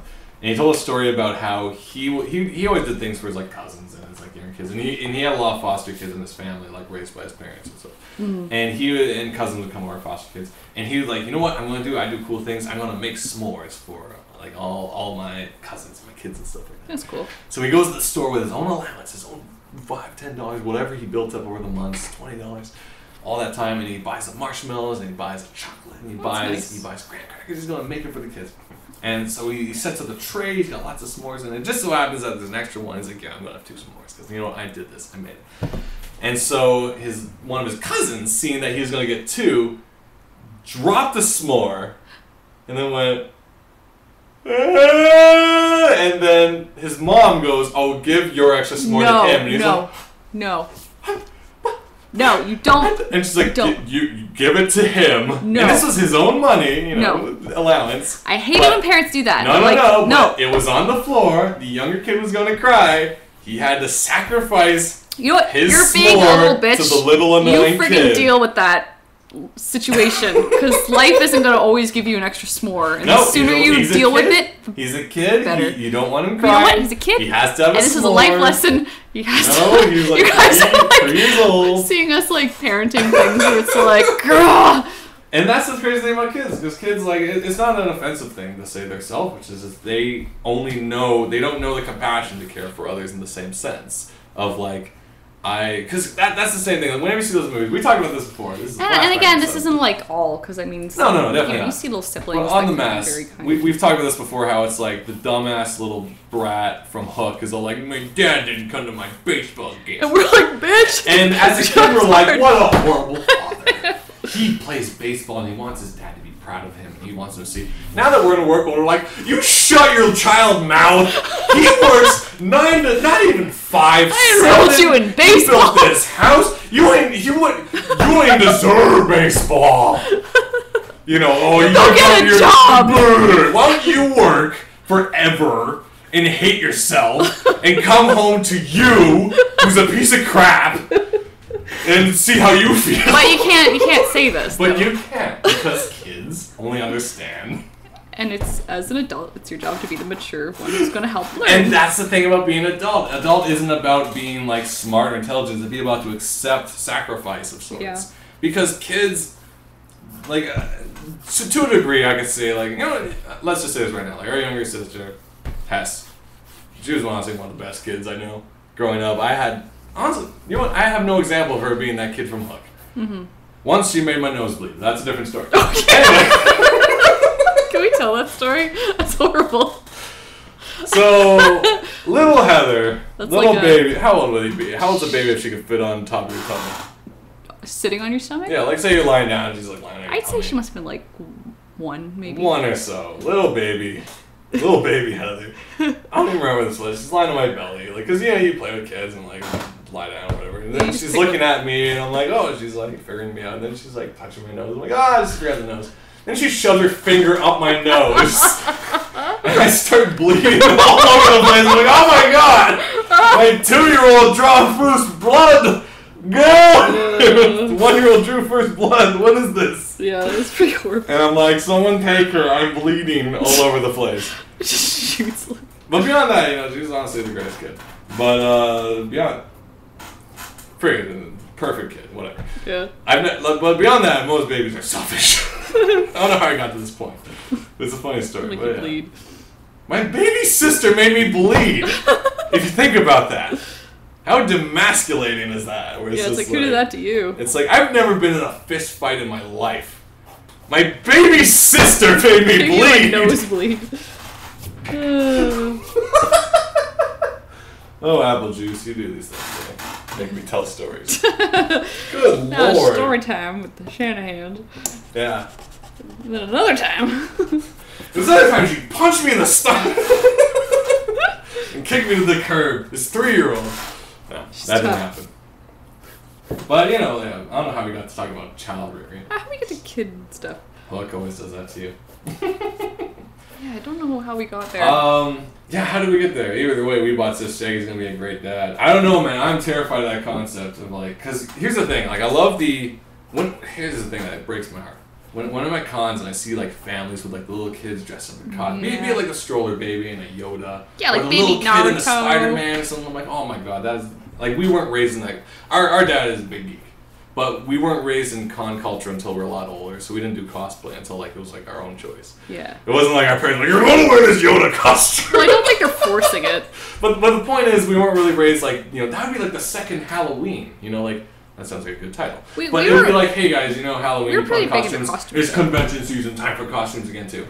We didn't really go to cons in costumes, so when I see little kids, I'm like, oh man, I want to like bring a kid to con and put in a costume.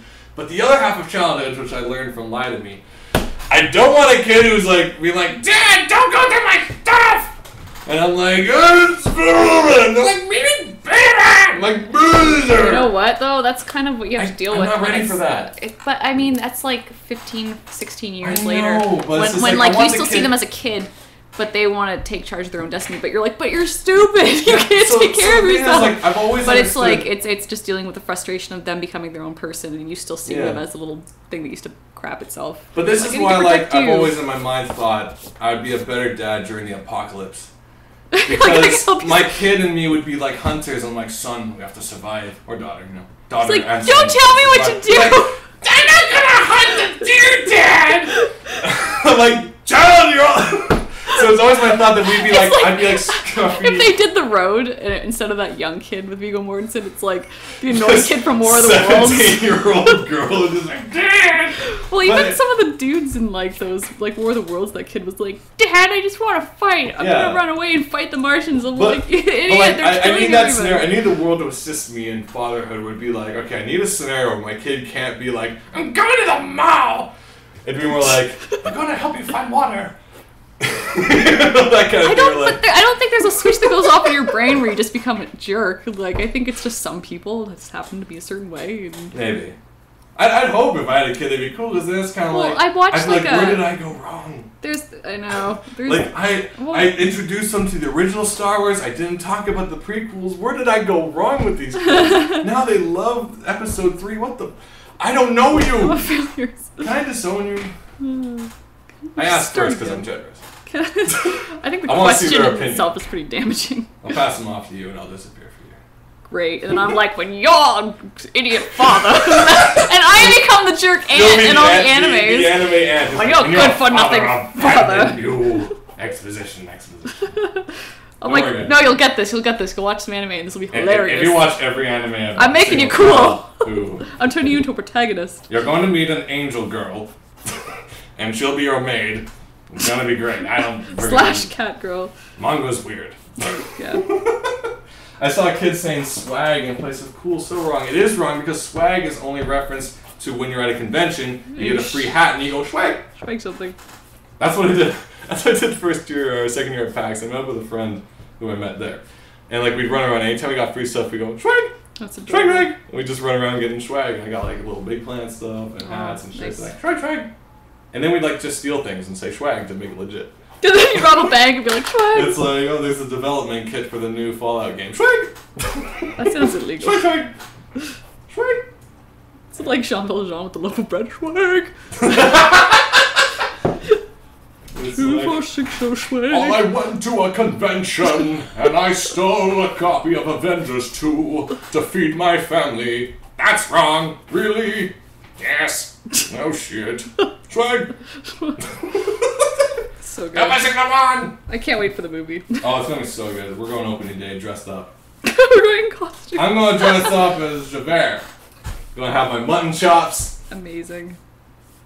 And I'll like be in line being like, 5 years for what you done? Then you tried to run 24601! And hopefully some other guy will respond with, and I am Javert. Do not forget my name. Well, this is good. Do not forget me. 24601. I used to listen to that so much. You used to listen to way too much Andrew Lloyd Webber, even though Les Mis is not Andrew Lloyd Webber. Sorry for making that suggestion if people thought that. But as I mentioned listen to a lot of Broadway. many a late night, me trying to sleep and Katie playing the Phantom. And then when the Phantom decides to hang somebody, it wakes me up at 1 in the morning with a shriek of a choir girl. Shrill choir girl scream. It's like, You don't get woken by that. I'm like, Tom Bombadil, what the hell's happening next door? Jeez. Yeah. Who saw the Hobbit trailer? This is Hobbit Week, man. Anniversary of The Hobbit. 75 years, right? Amazing. 75 years this week. Mr. Tolkien was all like, hey, I like short people. And he made this book about hobbits and stuff like that. Anniversary. Peter Jackson celebrated it as well, including new trailer for The Hobbit. Yeah. And side note, new trailer for Wreck-It Ralph also this week. So check those out. I've mentioned my points on Wreck-It Ralph. I'm still going to check it out, being like the plot may be predictable, whatever. But you know what? The journey may be fun. I'm confused seeing the posters, though, because I mean, I know they have the rights to the characters, but it's like when some of the posters are just video game characters, I'm like, oh, that's interesting. Yet. Well, there's one where it's like M. Bison and like a Q*bert and like some other video game character, and I'm like, this is kind of throwing me where I'm like... I'm hoping the dude from Gravity Falls somehow made it into that episode. Nick, whatever. If you guys can remind me his name. Nick... If I see him in Wreck-It Ralph, I'm gonna lose it in the theaters. I mean, it's incredibly smart business, I think, to like stick these characters in movie posters. Like I love that Kano's in it. And I'm excited to see them. Of all people, Kano and like the zombie from House of the Dead. I'm like, these are such random references. I'm like, why not? Rumble McSkirmish. If Rumble McSkirmish is in... That's a really funny name. If he's in Wreck-It Ralph, I'm gonna lose it in theaters. You were like knocking everything over. How is that possible? Because you're just like, ah! I'm excited. This is our 50th episode. We have cake downstairs, by the way. We do, and you guys suggested cake and special guests. We had Graham Beckstead, and we got cake. Hey. We've completed everything you've asked for. What more is there in a 50th episode? Too much apple juice. Why is everyone saying too much apple juice? I think it's just enough. I find apple juice helps me express myself. Yeah. Not enough, says Weebot. We're having a bit of an argument. If you guys still want to do your own shout-outs, you can do that. Sorry if I've ignored the chat. Or if you want to highlight something that I missed on the chat that you thought was awesome, I can re-mention it now. People are telling me to check the Twitter. Unless I hope there's nothing offensive. I got 2 tweets. Maybe it's at me. Let's see. And you guys asked earlier, this is the HTC X1 with Beats audio. And it's amazing. I got a little stand at Pacific Mall. Anyway, let's check our tweets and see what you guys are saying. Hopefully it's not offensive. I don't need offensive. Courtney's saying, gentlemen should always have his Professor Layton Reveltech on his window.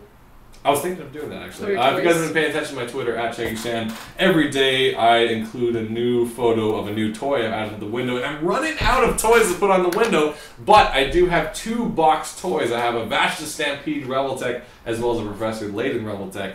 The only reason I haven't brought it to work is because I have, like, it comes with so many little cups and tables and stuff like that. Loading. Oh, Comic-Con professional badges. Yes. Application is open. We have to reapply to be professionals, though, because every 3 years to be a Comic-Con pro, you gotta say, I'm still in the industry, I do things. I made a ting. So we gotta say, what have we done? Well, we were nominated for a Technically, Silly Kingdom was never at Comic-Con yet. We were accepted based on flight, and we have a lot more. That's true. We can say we were here for Silly Kingdom, Cautionary Tales, and Fairy Tales, of course. Don't worry, don't end the show just yet. Come on, internet. Yeah. We got Brian Daniel saying Finn needs his brother. I'm not sure what that's reference to. Kellen saying my laptop is out of commission. Why you guys tell me to check my Twitter? There's like they might be telling me to check mine. Oh, we got Brian Franco though. What's up, Brian Franco? What's Brian Franco got? Oh shoot, is there a picture of me? Wait, is this something I just said? You guys already made an image. Sorry if I've delayed this till now, but it's more exciting that I'm seeing it right now. And if we had Cam Twist working, I would show you. We need to. Life is rough. Going to Europe in 3 weeks. Can I see? Alright. Come on, guys. We're allowed to have our druthers as well as our good times. Can you show them? Oh my god. Camera 2 might be better for this. Sure, pass it over here. Sorry, if we had Cam Twist, I would show. My internet's being really slow. If Cam Twist was working, I would show you guys a screen capture, but for now, you can see. That's so good. We got Life is Rough. I'm going to Europe in 3 weeks. He's just looking all down. Alright, I get it. Let's just say I planned the trip before life got rough, alright? We're allowed to say that. Alright? Alright. Is this drawing from the comic or is this from Brian? Yeah, I think that's the one with the spiders. Oh, really? I didn't know if I made that face. Well, the eyes are open. Yeah, right. I get it. I see what you guys. Yeah, that's awesome. Thank you. I spend most of my life being optimistic. Can I not be depressed once in a while? You're allowed to have down days. Just give me a few days of being mopey. I'm over that. Shaggy world problems. I don't live in luxury, guys. My bottle of apple juice is empty. What's luxurious about that? How's it going? It is 9:16. I'm not saying that. Traditionally, we used to say I was out of topics, but now I'm just like. Remember when the show started and we didn't have any topics, so it was just like reading the time. Yeah, that was in the early days. We should do a flashback episode. Let's talk right about now. the early days. Let's man. pretend Remember this when is we started and we had nothing to say, so we're always like, oh, it's 8:20. Nothing's happening. Alright. We about saying my bottle is empty. Shaggy world problems. You guys leave me alone. Shaggy world problems. I got problems. Mile high incidental uses problems. We got Inna Stocks and Yams. Remember those days? I remember the Yam We had days. the early days of Chris the Host storytelling. We had the early days of the hatred of musicals came in the later half. The hatred of most things came in the later half. I was a lot It was nicer just at a the lot more beginning, wasn't positive. I? I was like, hey guys, animation's fun. Life is great.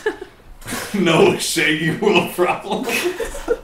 No, let's try and get Katie fired from any job. No. Here's the thing. I'm kidding. I hope you guys don't get the impression that I'm like some elitist jerk. You're allowed to have an opinion. Because the reason I have these That's opinions important. is because I love the industry, I love the format, I love the style, I love animations, I love comic, I love voice acting, I love characters, I love storytelling. I love all these things to a passion, not to the fact that I'm English class on all of them, and I can't tell you the first thing about the denouement, whatever you want to know. I don't even know that But word. the thing is, it's just, I have a passion for this stuff, and whenever I see it done, I'm not going to say Whenever wrong, you see it everyone could be different opinions. better. When I see it could be better, I like you guys to see. This actually kind of leads into my topic from last week, which I didn't do. Why I like to rant. Oh, I wrote yeah. that down last week and I didn't do it. So you may follow my YouTube channel, Shaggy Shannon, over at YouTube if you want to check it out. My Robotech. What? Dude, there says my Robotech has too many cups and tables. Shaggy, what problem? My Rumble Tech? My Professor Layton figurine. That's too many cups and tables. Shaggy, what problem? Oh, If you guys want to start a meme, I like this. oh my god, this me being like my Robotech has too many cups It's like and tables. nerd world, Shaggy world problems. We bought all you guys friggin' Chris. Let me step back a second. Alright, Flexbox. I expect some pictures tomorrow for our Facebook page. Just copy all these and make pictures. Thank you. Alright. Why I like to rant. Alright, so if you've been following my YouTube channel, the early days wasn't really about rants. It was more. In fact, the early days were probably better. More informative, maybe. The early episodes Or like of just saying talking what's to the coming camera. If you guys ever watched the anniversary episodes, I usually talked about Creepy Porpoise. What's up? 9:18. You missed an awesome show up until now. If you're just joining, you better watch all those ads. If you ever watched the early episodes of Talking to the Camera, this started back in '98. I'll just give you the brief backstory. I started this series because I was fascinated in the early days of YouTube. Think about the early days of YouTube when it was still like just got sold to Google. I watched stuff like Philip DeFranco, Dave Days. I didn't really watch the kid with the high-pitched voice. He came a little later. But I basically watched just people who just talked about crap on cameras. They just talked, be it about the news or about their interests, and they had huge amounts of views. And it wasn't even that I was pursuing. I was just kind of curious about why is this such a thing? And right before I started doing my show, we actually had a YouTube event at the Science Center in Toronto. It was called 888. It was in 2008 on the 8th month of the 8th day at the Science Center. And they were all there. Dave Days, Philip Franco, all these people, all these YouTubers, these YouTube celebrities. And I was just fascinated with the concept, being like, these are just people who are just talking, yet they have thousands of followers, not a near million views in the future years. It wasn't even there yet. We got Vlog Bros mentioned by Mirar. I don't actually follow those guys. Didn't really follow them. But my biggest inspiration at the time was Philip DeFranco, Philly D, SXE Phil, whichever you like to prefer. And it was just like, he's just talking about what's going on, and I was just like, this is a fascinating concept. Around the same time, I started watching the work of Charlie Brooker, a British journalist, one of the funniest guys, very poignant, very cutting, but he's passionate about video games too, because he used to write for PC Magazine in Europe, but does a lot of things. He used to write, it wasn't Screen Wipe, it was in the British newspaper, sorry, I don't know which one, it was called like TV Wipe, he'd do TV reviews. Then he started his own show, and the first episode I saw that was, Charlie Brooker's work of Screen Wipe was one about, so you want to work in telly, right? And it basically was this recap of it. You start off as an intern / runner in Europe, England, and you just work your way up and how miserable the TV industry was. And this was briefly after graduating. And so I really kind of did a merger of Philip DeFranco's work and Charlie Brooker from Screen Wipe, and kind of put together to make my own thing just to see what was this about. And I started just kind of talking about stuff. And more often than not, most of my viewers came from Katie being like, oh, hey, we do Shrub Monkeys, and also my brother does some stupid thing, whatever. And it was just like, people would come over and see me talk with puppets, and I was kind of forming an interesting show. And it was just me talking to a camera, hence the name, Talking to the Camera, TTTC, which was basically my kind of cutting form of humor, being like, all people do is talk to a camera. But it was silly, and I was doing like Thanksgiving episodes. And my biggest episode was that Christmas episode back in 2008, which I had. Is that the Polka one? Polka didn't come until later. The Christmas episode was like I had Liam Neeson at the convenience store. Oh yeah. I talked about Death Note and stuff like that. And then I got a new camera and it was upgraded. I just kind of kept doing it for fun. I'd stop every now and then. And eventually we got to now the point where I was kind of doing it for about 4 years or so, randomly, on and off. Fun episodes. We had Anne Hathaway, Polka. We had what's the name of that? Freud. Freudosaur was that new character. It was Sigmund Freud as a Pokemon. Sigmund Freud as a Pokemon. It was amazing. And then we had the final episode was awesome because he fought with Virginia Woolf, which wasn't even a Pokemon. It was Virginia Woolf. Virginia, Mrs. Dalloway. And it was just kind of fun and weird stuff to do. I love those Now, the most recent set of TVC was, I wasn't really doing it until I saw the work of Max Landis. He's the guy who wrote Chronicle. It was the kind of found film footage superhero story with the three kids who gain powers. I'm like, oh, hey, dude. And whatever. But he did this video around that time that was about the death of Superman, a comic that I reread many times as a kid in the 90s when Superman died and came back. That was huge. And he made a video about that. Max Landis. Look up Max Landis, Death of Superman. He tweets a bunch. He actually got a TV series sold recently. And it was just him.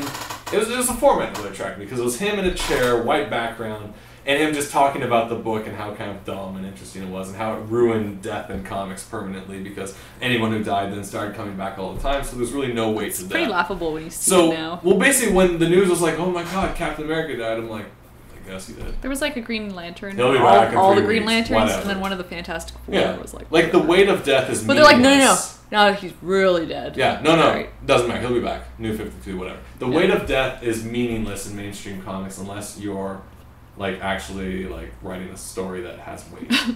Or the family of a character to revenge. It was the clone. It was Aunt May. It was Aunt May's Skrull clone. And I'm just like, I don't get Uncle Ben's not dead. Uncle Ben is now a robot piece of corn. I don't know. It's as ridiculous as that. So the point is this, but it wasn't the subject matter. It was the style of the video because he had all his friends and friggin' Elijah Wood shows up as the robot Superman. And it was so simply done. He shows up as my favorite Superman, I think. Yeah, they do scenes of them in a rocket ship, and they basically went to a playground. And this is Elijah Wood and other celebrities in a playground on a piece of plastic and cheap After Effects fire under it. I'm just like, this format is so ingenious, and so that kind of inspired me to kind of want to go back and do more TTC. And so, but this year I kind of did more widescreen rant format, as opposed to me just talking about, oh hey, Death Note movie's out and stuff like that. Less update episode, which was separated. Sorry if I'm harking on about TDC too much, but I'm caught in a train of thought. And more me complaining or arguing about something. So this all comes back to, even this show, why I like to rant. Mm-hmm. I would say right now, I don't want to rant in the sense that I want people to think the way I think and be like, I am right, this is the right way, this is what it is. I rant because, this is my view on it.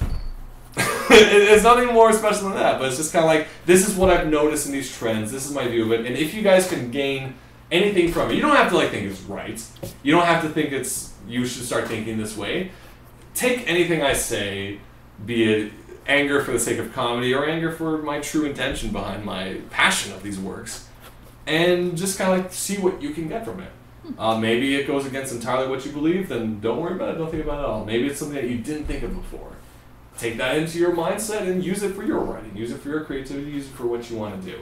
And that's honestly the core reason why I like to rant, why I like to complain, if you want to call it that, because I'm not saying everything is wrong or everything is right, it's just, this is my view on it, and if you didn't think of that version of this view, maybe this helped you out some way, and hopefully that helps you understand, certain mediums and certain, more specifically, movies, films, comics, in a different light. And honestly, if any reviewer or critic can do that for you, that's the strongest and best thing they can do. You don't have to agree with them. You have to say his review of friggin' Batman was biased or whatever. Whatever. If you can gather anything from it that was like, oh, because you're allowed, honestly, this is one thing that I feel even myself and other people may have concerns about. You're allowed to change your opinion. You may be in a violent argument with someone, and if they actually said something that made you say, oh, shoot, that's right, there's a defensive nature of you that's not going to allow you to do that because you're like, I don't want to admit being wrong now. I'm at my peak of my argument. But you are allowed to change an opinion. That's how we grow. That's how we mature. We learn new opinions. We learn as many as we can, and we try to embrace it or avoid it. But the idea is, the things I say, you may agree with it or not agree with it, but just try to learn from it if you can.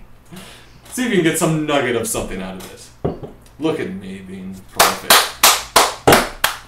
I tap my hat to myself. That was good. There you go. Yeah, that was really good. So, when people say it's not for you, let me quickly explain that. The whole it's not for you rant is not to say you're not allowed to have an opinion on that. It's to say this should not make you... If this is making you so angry, and that Star Wars prequel, I can't go to work because of the rage I feel. Sometimes you gotta let go. Yeah, because it's not a story that's hurting anybody, so it's like... Well, maybe it is. So people can argue Twilight is creating a horrible condition for blah, blah, blah, blah. But either way, like young girls and abusive boyfriends and awful people. So we can say that. But the truth of the matter is, some people enjoy things like Twilight, like reality TV, like the Star Wars prequels, because they enjoy it. I don't want to call them idiots. I don't want to say they're foolish. I want to say what they should like instead. People tell me, oh, you shouldn't read Harry Potter. You should read this book. It's way better. But I enjoy Well, I'm reading Harry Potter, and I'm enjoying it right now. I'm sorry if J.K. Rowling, for some reason, can write a Quidditch match better than anyone else, and I get caught up in it at a cottage in the middle of the summer, and I can't stop turning pages, even though I typically don't read books, and somehow she magically can grip me in a sporting game that doesn't exist. And you're telling me there's a better author out there that I should read instead? Who are you? Yeah. What horse are you riding? Why is your horse such a dick? It's better to them because they tried reading Harry Potter and were like, oh, this is derivative of X and X and X. And it's like, but... Who is anyone to say you shouldn't enjoy something? Like, there's certain things that would be like, all right, if someone says you should not enjoy kicking dogs, I will agree. Because we're talking about common sense, but when it comes to entertainment... In entertainment sense, it's like, who am I to say you shouldn't enjoy the shenanigans of a bare-chested werewolf and a sparkly vampire? Maybe there's something to learn from it. Maybe learn to write differently. Maybe there's something in there. I don't know. I'm not going to say... Sometimes it's just pure dumb entertainment. Sometimes and who am I to say not to like something or to listen? There's something to gain from everything. Well, because a lot of times, too, it's like you want to escape and be entertained by something, and someone's being like, no, you're wasting your free time enjoying this thing. Why it's is your free time any more better than mine? Yeah. What do you enjoy that's so much better? I don't particularly enjoy all the CSI shows. I'm not going to say people do shouldn't. Yeah. Like, oh my god, this Lego video game's way better than CSI. It's like, well, where's the standard? What's the... Everyone has preferences. You can recommend things, but don't demean people's interests. Like, be like, you're an idiot for liking My Little Pony. I'm like, alright, look, no one's an idiot for liking My Little Pony. First of all, you shut your face. When Rainbow Dash made the Sonic Rainbow, I felt it. So, the bottom line is be nice to bronies. Yeah, there's no reason to be jerks to anybody. Yeah, bronies can and that's another thing. Essentially, too, it's like these are people that live regular lives. This is what they do in their time off. Why are you causing them a hassle? Like, whether you go to a sports game, to a convention, whether you dress up, whether you put on fancy clothes and go dancing, whether you put on a fancy costume and go read comics. Like, this is what you do that makes you happy. To the great words of Joss Whedon. No, not Joss Whedon. Will Whedon. Will Whedon. He said, "Don't be a dick." Yeah. And honestly, that's my view of everything. Like when I talk about like people's beliefs, be it religion, be it life, be it philosophy, be it which politics. In the end, don't be a dick. Mm-hmm. And it's the easiest thing to live by. And if you've achieved non-dickness, you're the finest person in this world.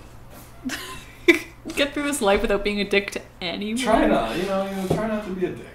Yeah. That's all I can impart on you guys. It's been 50 episodes. We've ranted, we've raved. I feel like it's time for cake. Because I can't say anything smarter than I did right now on this much apple juice. That was really good. And on apple juice, no less. I'd bring it upstairs, and I'm going to spend an hour hacking through it. It's a piece of ice. So in the end, guys, 50 episodes so far. Silly Kingdom was a blast to write. I'm looking forward to giving you guys more checkouts. There's one more piece of thing I just wanted to quote. It's Shane Glines. I don't know if you saw that quote that's been going around, but he had he's an artist, and he had a Facebook update that was like realizing all the hours he spends trying to get better instead of trying to put the skills he has into the projects he has now. He's like, I've been obsessed with the... Actually, maybe I'll just find it because it's a really good... Let's end on a real person's quote, not a silly... No, yours was really good, but this is something... Because this, I feel, relates to Silly Kingdom as well, now that you bring that up. So let me just go to my... Should we announce what we're doing once Silly Kingdom goes on... Yes. Anniversary. Silly Kingdom's anniversary is coming up, guys. October 8th, which also happens to be your dad's birthday, right? It is. So wish him a happy birthday. He's a big Tolkien fan, so if you want to draw him some fan art, how would that be like? Think about that. A dad getting fan art. That's the coolest thing I can think of. October 8th is his birthday, as well as a huge fan of Tolkien. We're going to take him to Hobbit when that comes out. Oh, that's going to be sweet. I'm looking forward to it. That trailer was fun. I think Beard Jackson's a swell fella. I think he does good.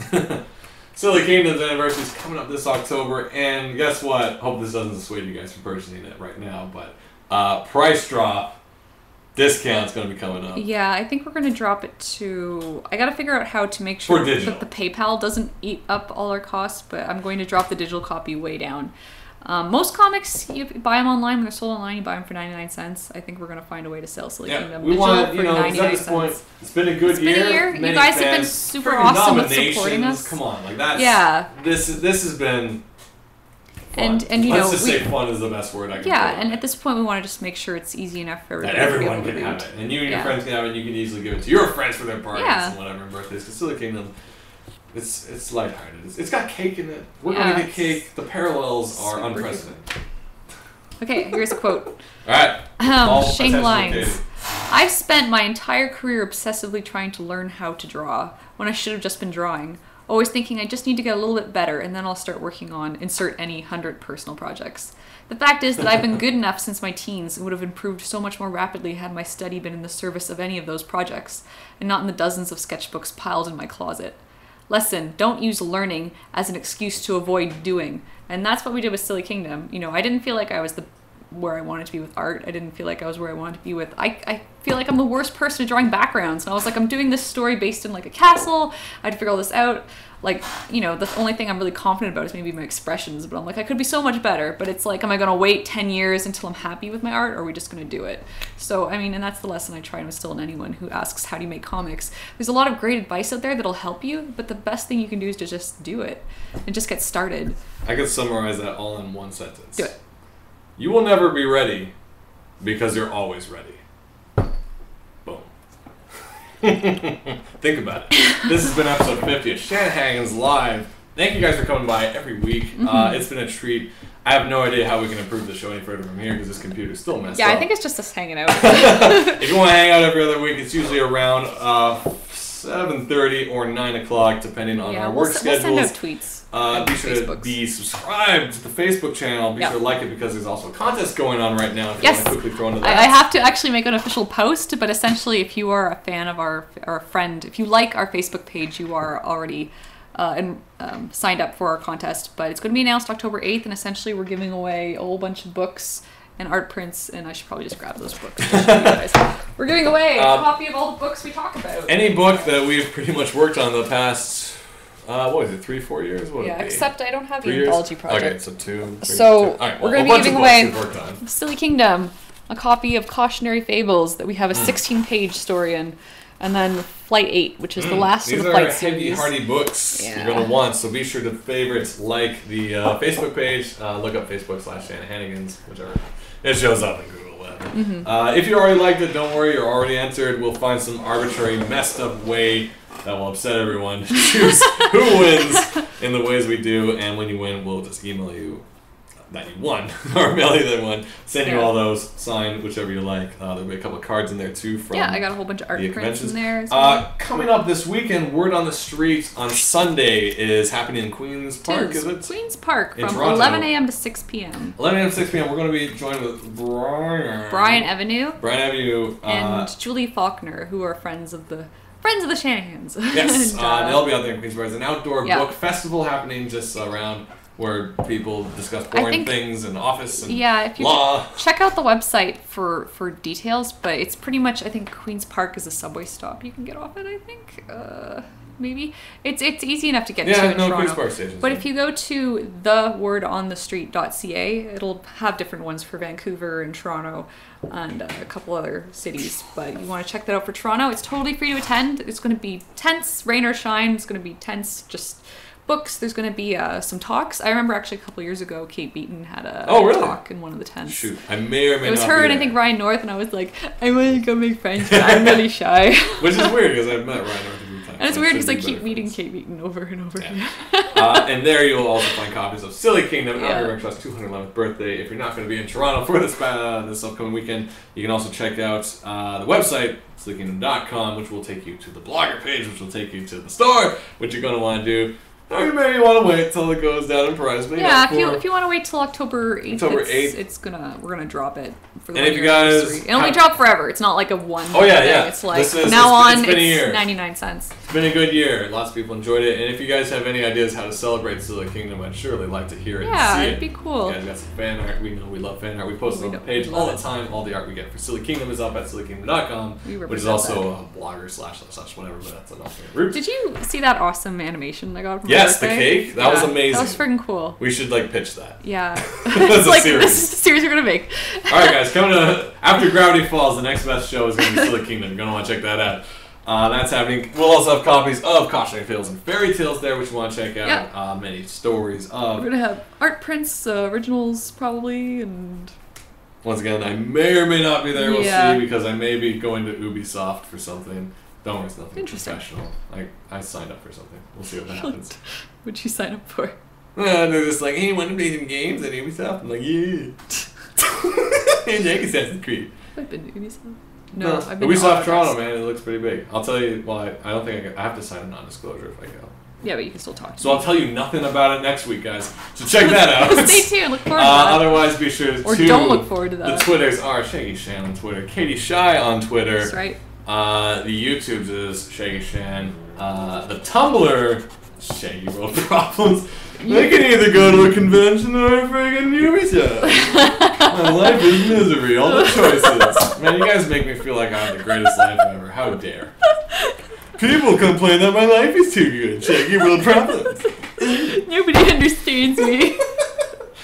Also, be sure to check out the Tumblrs because I post random videos and stuff that I enjoy. Look up Shaggy's Mind Sauce or Shaggy Shan. Tumblr. Katie also has a Tumblr, didn't she? I do. It's everything Katie Shy. It's Katie Shy Blogger, Katie Shy Tumblr, Katie all pretty Shy consistent. Twitter, LiveJournal. I don't really post there, so don't look there. I'd say those are the most frequent places. And actually, there's a new thing going on right now. What? I just found out about this. There's a website called WeDrawComics.com. Oh, I got. I sent that to you. Essentially, it's a giant comic jam. I think it's run by it's supported by the people from Topico. It's run by or created by Tyler Hutchinson. Today is his birthday, and to celebrate, he's made the beta open for everyone. So until 2 a.m. Pacific Standard Time, you can just sign up and be part of this group. It's not something you have to pay for. I think it's more just you can only join by referral usually. Like, you're invited, you can invite 3 people, but, like, here everybody can join in. Sorry, I'm asking stealth road. Everyone is making memes of me, and I'm internet famous. No problems. But if you like comic jams, there's some pretty cool people up there. Like, and I just signed up, so we'll see how that goes. It's just an excuse to draw something fun, and it's a beta. So if you see any problems with it, you know, he asks that you let him know because they're trying to make this as awesome as possible. But so that's wedrawcomics.com, and there's some pretty funny stuff. One of the things is like everybody draws Shrek, and there's some pretty horrible looking Shreks up there. It's really good. But it's got like, you know, Natzilla up there who draws Adventure Time, Lara D'Souza I think is up there now, and a whole bunch of folks. So join the fun. Do we have any? Can we show where you're at? Yeah, I haven't drawn the eyes on this. Really been jumping back and forth. Katie made a whole new drawing and all that inspirational talk. I'm starting this Musketeer guy, but I didn't draw his eyes yet. Alright, who's this for? This is for Tange Maria, I believe. Tange Maria. And here's one of you guys missed earlier. It's the magician looking all scowly. Alright. Once again, those commissions are coming. Silly Kingdom 1 year anniversary. Oh, yeah. You know, this show kind of started around the anniversary anyway, but we'll have another big party. We'll have more cake and more apple juice around that time. Anything else? What's my topic list? I think I'm good. It's a sign-out list, not a topic list. You guys have been great. All right. Stay tuned for who knows how many more episodes. We'll be keep doing this as long as you guys want to keep watching, want to keep learning, want to keep checking out rants, and want to keep hating on musicals. We'll be here. Stan Hagen's We're not hating, we're learning. We're learning from Oklahoma. Been a good night. See you guys on the next week. Ciao. Thanks.